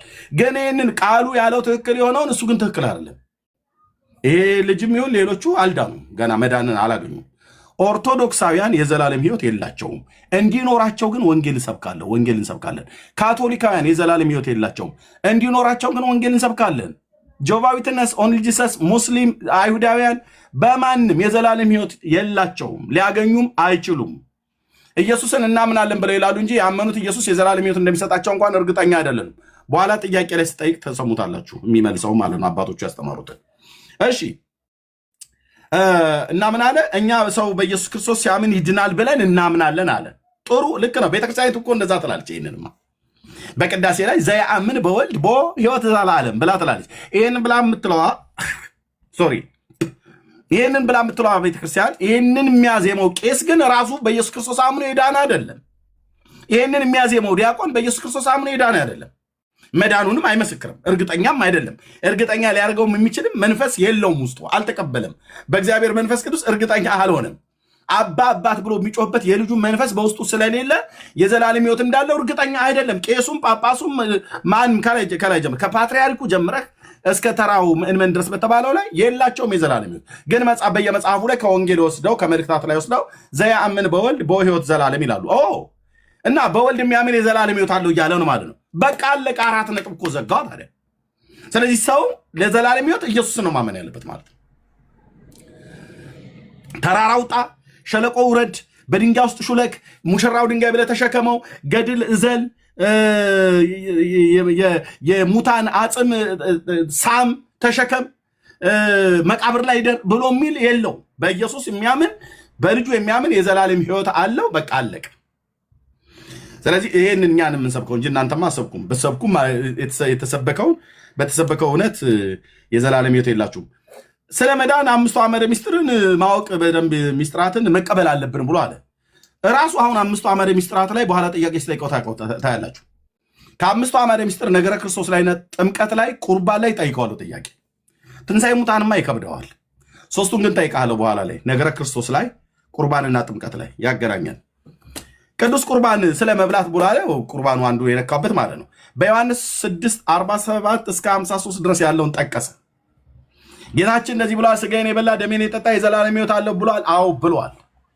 እሱን እዛ ጋ ግን ያለው በጥርስ ስለሚታኘከው እኔ ቤተልሔም ጋግሬ ስለማመጣው ዳቦ አይደለም። አጭርና ግልጽ። ኦኬ። ዳቦ በእጅ ጋግሬ ቤተልሔም በሚባል ኦርቶዶክስ ዲያቆን በነበርኩበት ሰዓት ላይ ጋግሬ 3 ይሄን የሚያካክል ዳቦ ጋግሬ የማመጣው ቄሱን ዛ ያድቦለቦለ የሚሰጥህ ስለሱ በጥርስ ስለሚታኘከውና በውሃ በአፍ ስለሚጠጣው የወይን ጭማቂ አይደለም። የዮሐንስ 6 የሚያወራው ማለት ነው። እሱንም በኋላ ጥያቄ ላይ እንገናኛለን። ቀለል አድርጌ ለፍልህ ራስ። ኦኬ። ስለዚህ አሁን ይሄ ሰው በእነሱ ቤተ እምነት በእምነት መዳን ይቻላል አይቻልም? የዘላለም ሕይወት ማግኘት ይቻላል አይችልም ይለዋል። ለኢየሱስ በእምነት መዳን መቻል አይቻልም ይለዋል። የአንድ ተራ ሰውዬ ግን መቃብር ነክተህ ትድናለህ ይለዋል። አንድ የዘላለም ሕይወት አለ ብለህ ትለው አለኝ ይልሃል። ግን አጥብቀህ ስትጠይቀው የለኝም ይልሃል። ተጠምቀህ ድናል ብለህ ስትለው አዎ ይልሃል። ጥምቀት ያድናል ብለህ ስትለው አዎ ይልሃል። ከመጽሐፍ ቅዱስ አሳይ ብለህ ስትል አንድ አያሳይም። ቢያሳይም ያሳየ ጥቅስ አንተ በዚህ ጥቅስ መሰረት አምነህ ነው ወይ ተጠመቀው ብለህ ስትል የ40 ቀን ጥምቀት ለምን ታነሳብኛለህ ይላል። በኋላ እንገናኝ ጥያቄው ላይ ሰነገረ ደነስ ስለሆነ ማለት ነው። ስለ ዘላለም ሕይወት በስራ ይገኛል ብሎ ይላል። ሮሜ መልክ መጽሐፍ ምዕራፍ 2 ቁጥር 7 ላይ ቀደም በስራ ሕይወት ነው በመልካም በስራ በመጽናት የዘላለም ሕይወት እንዲገኝ ብሎ ቅዱስ ጳውሎስ የተናገረው ያንን ይጠቅሳል። አንተ አሁን በስራ የዘላለም ሕይወት አለው ብለህ ብትለው በስራዬ የት ይሆን መግቢያ እያለ ነው የሚያላዝነው። ማታ ማታ ጠብቀው ቤተክርስቲያን ማለት ነው። በዮሐንስ ወንጌል መጽሐፍ ማለት በዮሐንስ መልክ መጽሐፍ ምዕራፍ 3 ቁጥር 1 ላይ የእግዚአብሔር ልጆች ተብለን እንድንጠራ አብ እንዴት ያለውን ፍቅር እንደሰጠን እዩ ይላል። እግዚአብሔር ልጅነትን ሰጥቶናል ማለት ነው። አዎ ይሄን ልጅነት በማን በኩል ተቀበልከው ብለህ ስትለው በእመቤቴ በወላዲቴ በአዛኝቷ በርሪቷ ነው የሚለው። ከላይ እስከታች እንደዚህ ነው የሚሉት። ወይ ደግሞ በጥምቀት ነው የሚልህ። ልጅነት በጥምቀት ይገኛል ብሎ የሚለውን የመጽሐፍ ቅዱስ ክፍል አንጡ ብለን ስንል ዮሐንስ 3:5 ነው። እሱም ስለዚህ ክፍል አይናገርም። የራሳቸው መጽሐፍት እንዳለ የሚያወራው ድብልቅልቅልቅ ያለ ምንድነው ሰነፍ ሴት የጎለጎለችው የክር ዳንቴል ይመስላል። ምንም መፍቻና እንትኑ የማይለይ ማለት ነው። ስለዚህም የልጅነትን ስልጣን አገኘን አብ እንዴት ያለውን ፍቅር እንደሰጠን እዩ እንዲሁም ነን ብሎ ያለው ማለት ነው። እኛ ግን እንዲህ እንላለን፣ እግዚአብሔር የዘላለምን ሕይወት ሰጥቶናል። አዎ ደግሞም የልጅነትን ስልጣን ሰጥቶናል። አዎ አሜን፣ ልክ ነው። እንዴት ወደ ገዛ ወገኑ መጣ፣ የገዛ ወገኑ አልተቀበሉትም። ለተቀበሉት ሁሉ ግን በስሙ ለሚያምኑ ለእነሱ የእግዚአብሔር ልጆች የሆኑ ዘንድ ስልጣን ሰጣቸው ይላል። ቤካ ይሄ ልጅ ከወጣ ዛሬ ከአንተ ራስ ላይ አልወርድም። ወጥቶ ከቀረ ጥያቄ ላይ ስንደርስ ማለት ነው መልስልኝ። ቴንኪው እንዳይወጣ አስወጡኝ እያለ ራሱ እየወጣ እንትን ይላል። ኦኬ። ስለዚህ በዮሐንስ 3:1 ላይ መጽሐፍ ቅዱስ እንደሚነግረን እግዚአብሔር የልጅነትን ስልጣን ሰጥቶናል። ይህም ልጅነት የሚገኘው ጌታን በመቀበልና በማመን ነው ብለን እንላለን። ስለዚህ እሱ ቅድም የተናገረውን በሙሉ ሪባትል ስለሆነ እንደዚህ አፍርሻለሁ ማለት ነው። አሁን ጥያቄና መልስ ጠይቅ ወንድማችን። ስንት ደቂቃ ይሆንልህ? ዋንዴ 25 ደቂቃ ይሆን ብራዘር? እንዴት ነው ራሱ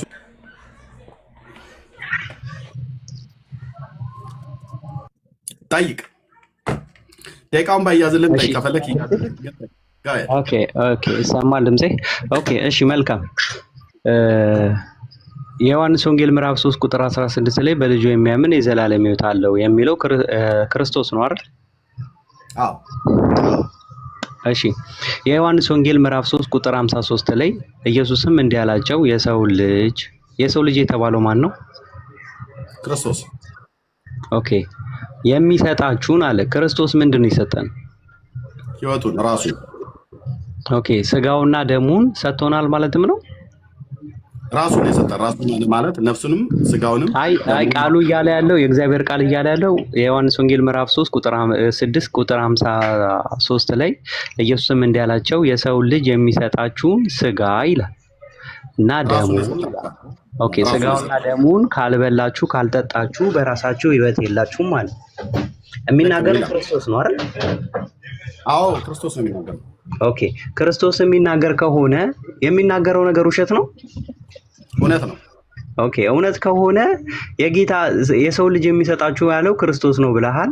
ስጋውና ደሙን ካልበላችሁ ካልጠጣችሁ በራሳችሁ ሕይወት የላችሁም ማለት ምን ማለት ነው? ልክ ነው። በእግዚአብሔር ልጅ በራሱ በኢየሱስ ክርስቶስ ራሱን የሰጠን ከሰማያት የወረደ እውነተኛ የሕይወት እንጀራ እሱ ስለሆነ በሱ የሚያምን ሁሉ የዘላለም ሕይወት እንዲኖረው እንጂ እንዳይጠፋ እኮ ካልበላችሁ ይላል ቃሉ ላይ። በስሙ ስለማመን ነው የሚናገረው። አይ በስሙ ስለማመን ካልበላችሁ ካልጠጣችሁ በራሳችሁ። እሺ እኔ አሁን መጽሐፍ ቅዱስን ጠቅሼ የዮሐንስ ወንጌል ምዕራፍ 6 ቁጥር 53 ላይ ምን ይላል ቃሉ? ኢየሱስም እንዲህ አላቸው። ማን ነው የሚለው? ኢየሱስ። የሰው ልጅ የተባለው ማን ነው? ክርስቶስ አልከኝ። እሺ የሚሰጣችሁ እያለ እየተናገረ ያለው ክርስቶስ ነው። እሺ ስጋውና ደሙን ካልበላችሁ በራሳችሁ ሕይወት የላችሁም ማለት ምን ማለት ነው? የሚናገረው ክርስቶስ ነው። ጨረስክ አይደል? ጥያቄ ምንድን ነው? ቀጥል። ዮሐንስ ወንጌል ምዕራፍ 6 ቁጥር 53 ላይ ነው እየጠየኩ ያለሁት የእግዚአብሔርን ቃል። ጥያቄው ምንድን ነው? ጥያቄን ጠይቀኛ ታዲያ። እሺ ስጋውና ደሙን ካልበላችሁ የሚናገረው ክርስቶስ ከሆነ የትኛውን ስጋና ደምን የሰጠን ክርስቶስ?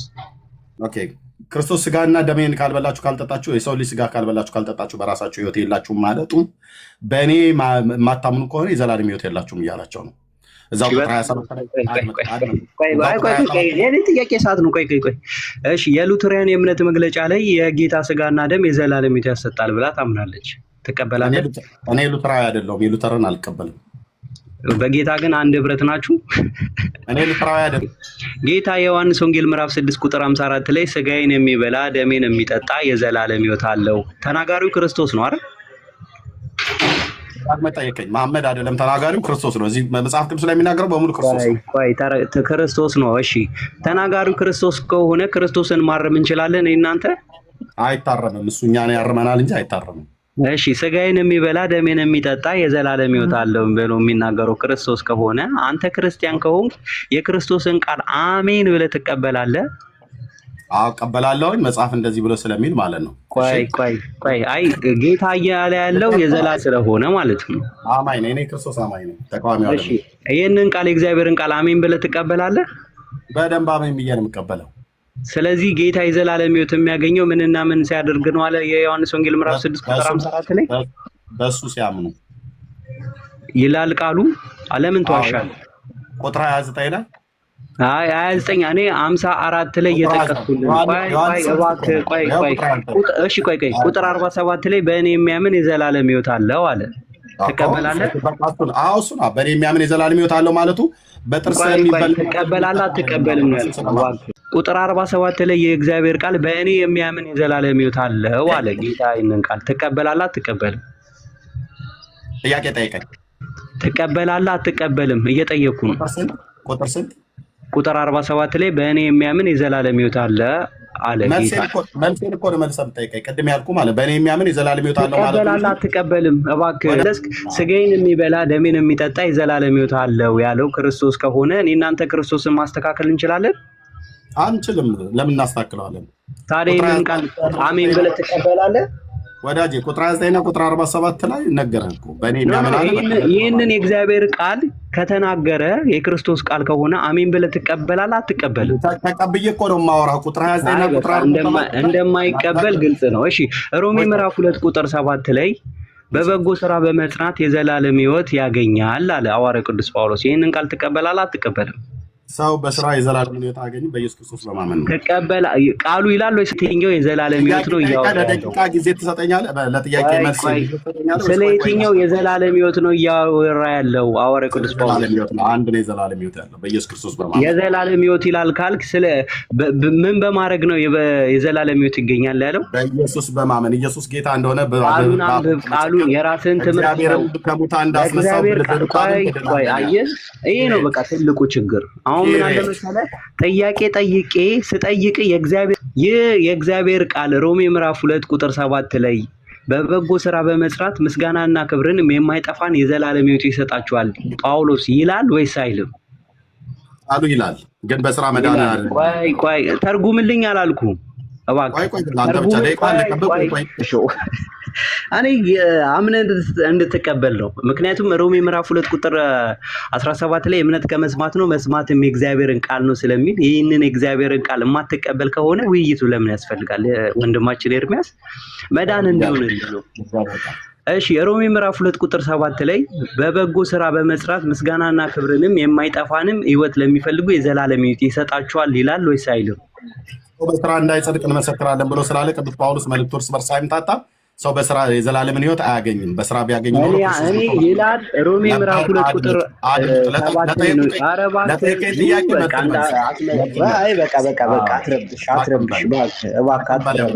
ለእግዚአብሔር ቃል ታማኙንና እኔ የጥያቄ ሰዓት እኮ ነው ወንድሜ፣ ተረጋጋ። አሁን እየጠየቅኩ ነው። በአንድ ጥያቄ እንደዚህ አትረብሽ። ገና ብዙ ጥያቄ እኮ ነው የምጠይቅህ። ለምን ትበጠብጣለህ? ቃሉ ይላል ወይስ አይልም?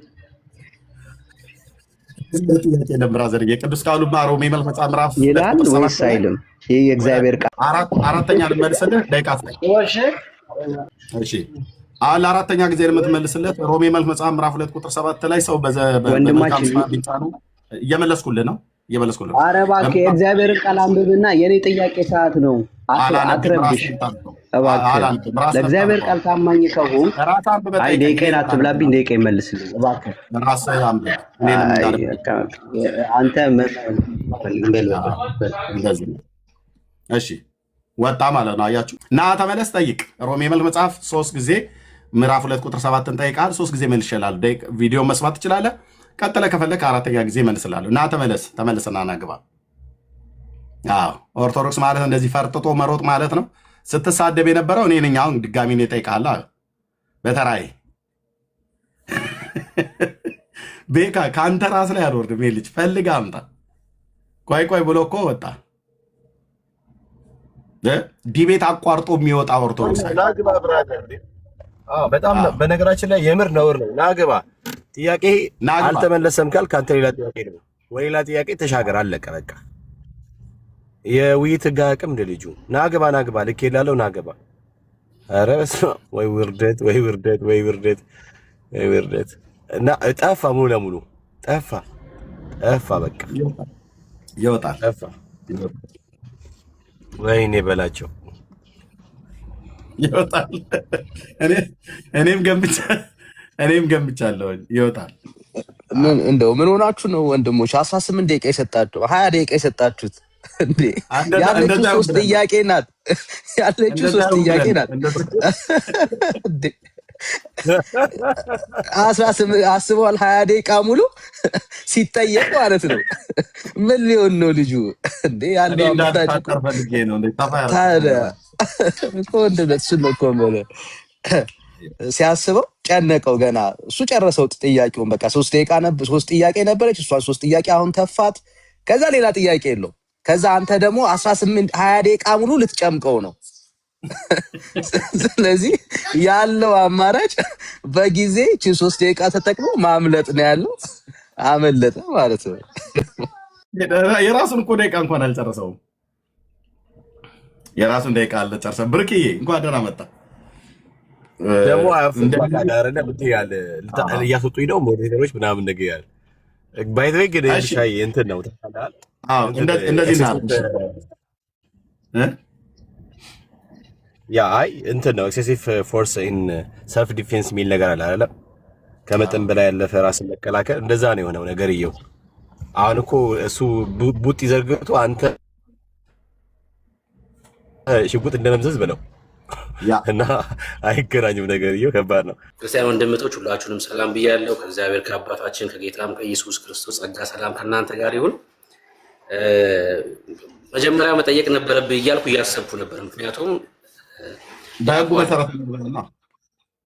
የሚጠየቀውን ጥያቄ ስለሚያውቅ ሊቀመጥ አይችልም። ያነሳቸው ሀሳቦች በነገረ ድህነት ሊመለሱ ማይችሉ አይደለም። እሱ እዚህ ቲክቶክ ላይ እናውቃለን ተምረናል የሚሉ ሰዎች እንኳን አይ ይሄን አታንሱብን የሚሉት አይነት ርዕስ ስለሆነ ልጁ ሊወጣ እንደሚችል ገምቼ ነበር እና ሊያነሳ የሚችለው ሮሜ መጽሐፍ ምዕራፍ 2 ብቻ እንደሆነ ገምቻለሁ። ማለት ከድነት በስራ ሊዳን ይቻላል ብሎ ሊያነሳ የሚችለው ጥቅስ ግን እሱ እንደሚለው አይደለም። ክፍሉ እየተናገረ ያለው ሰው በስራ ይድናል አይደለም እያለ ያለው እንደዛ አይደለም እየተናገረ ያለው። ለማን ተጻፈ? ምንድነው ህጉን ላላቸው ሰዎች ምን እያለ ነው ጳውሎስ በሮሜ መጽሐፍ ምዕራፍ 2 ላይ ሚለውን ማስተዋል ማየት ያስፈልጋል። ሮሜ 1 ላይ የነገረን ነገር አለ። ሮሜ 2 ላይ የነገረና ሮሜ 3 ላይ በቃ ይሄ ሁሉ እንኳን ቢኖር ሁሉ ከህግ በታች ነው፣ ሙታን ናችሁ። ለዛ ነው በነቢያት የተመሰከረው የእግዚአብሔር ጽድቅ የተገለጠው ብሎ ሮሜ 3 ላይ ደግሞ ሲነግረን እንመለከታለን። እና ሮሜ 2 ላይ ያለው ቃል እሱ ለሚያምነው እምነት የሚሆን አይደለም በጭራሽ። ክፍሉ እንደዛ አይደለም እያወራ ያለው።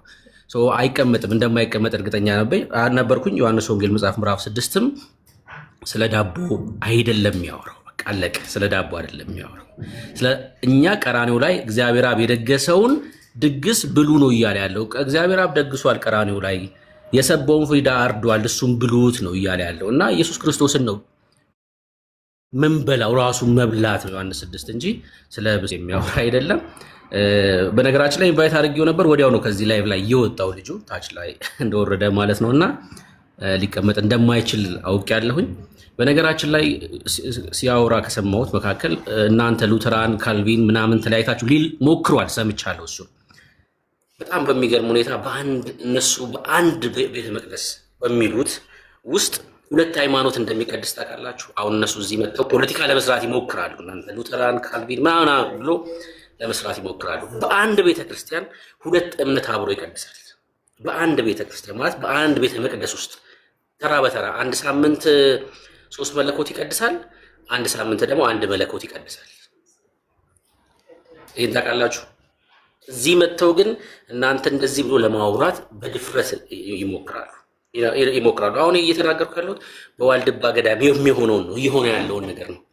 ተራ በተራ ነው የሚቀድሱት፣ ተራ በተራ በነገረ ድነት መታችሁ መዳኑን እርግጠኛ ያልሆነ ሰው መጥቶ ከዳነ ሰው ጋር ሲያወራ በራሱ ልክ ሊሆን አይችልም። መዳኑን እርግጠኛ ያልሆነ ሰው ሲሞት ወዴት እንደሚሄድ የማያውቅ ሰው እርግጠኛ ከሆነ ሰው ጋር ዲቤት ሲያደርግ ማለት ነው ህይወት ነው የሚያስፈልገው። እንማር ድነሃል ነው የሚባለው አልዳንኩም ይላል። መዳኛ መንገዶችን እኮ ሲዘረዝር ነበር እኮ ኢየሱስ፣ ውሃ፣ የጌታ እራት እንደዚህ ሲዘረዝራል። እሺ እነዚህ ሁሉ አድነው እንኳን አይ አልዳንኩም ነው የሚልክ መጨረሻ ላይ አልዳንኩም እና አይ አላውቅም ይላል።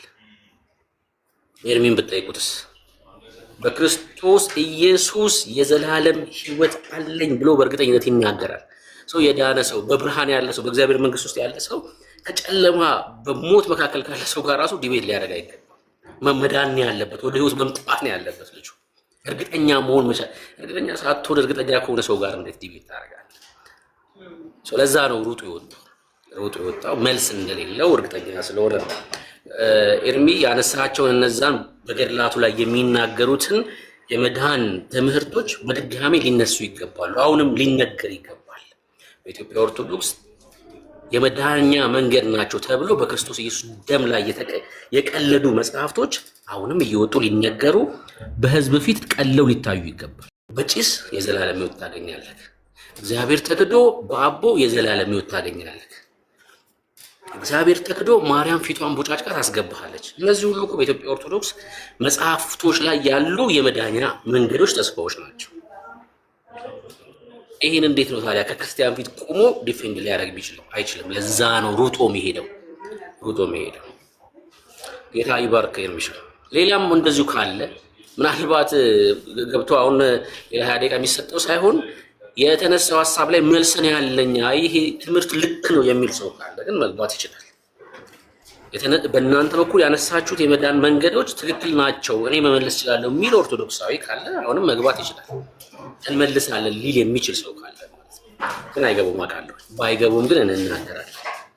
ባይገቡም በጋንጣቢ እኮ ነው በእንስራ በጋንጣቢ ትድናለህ ተብሎ ተጽፏል። ከመሆኑ አሁን የጠላ መንፈስ ነው የጠላ በእውነት ነው የምላችሁ የጠጮች ማህበር መንፈስ በጋንጣቢ ትድናለህ እንደዚህ ተብሎ ተጽፏል። ድርሳነ መስቀል አሁን እንዴት ነው ዲፌንድ የሚያደርገው? ይሄን ገብቶ ማለት ነው ዲፌንድ ሊያደርግ አይችልም። እችላለሁ ዋይ የጻፉትን በእግዚአብሔር ቃል መመለስ እችላለሁ የሚል ሰው ካለ ግን አሁን በሩ ክፍት ነው። ኤርሚሻ ተባረክ።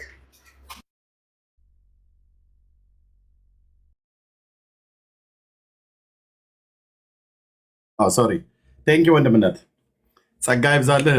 ቴንክ ዩ። እንግዲህ እውነት ለመናገር ፍርጠጣው ዛሬ ብቻ አልጀመረም። ባለፈውም ዲያቆኑ እንደዚሁ ፈርጥጦ ነው የወጣ 25,000 ሰው በተሰበሰበበት ዲቤት ላይ አቋርጦ ነው የወጣው። ሰዓቱ አላልቅ ብሎት የነፍስ ውጪ ግቢ የጭንቅ ሆኖ ማለት ነው። ለዚህ ነው የእውነት ስንነግራችሁ በጴንጤ ፊት ኦርቶዶክስ ልትቆም አትችልም። ተረት ይዘህ ልትቆም አትችልም።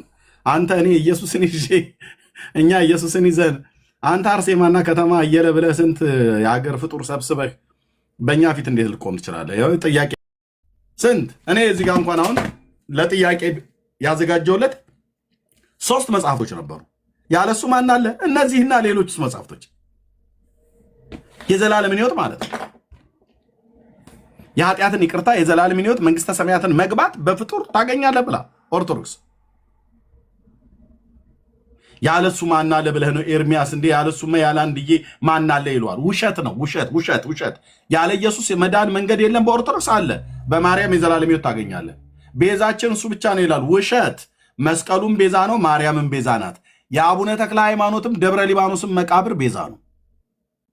ኢየሱስ ብቻ ቤዛ በእኛ በወንጌላውያን አማኞች እንጂ ኢየሱስ ብቻ ቤዛ ብሎ የሚለው በኦርቶዶክስ አይሰራም። እራሷ ቤተክርስቲያኒቱ አልቀበልም ነው የምትለው። ጌታችን ብቻ ነው ቤዛችን አትልም። መቃብርም ቤዛዋ ነው፣ መስቀልም ቤዛዋ ነው፣ እንጨት ፍጡርም ማርያምም ቤዛዋ ናት።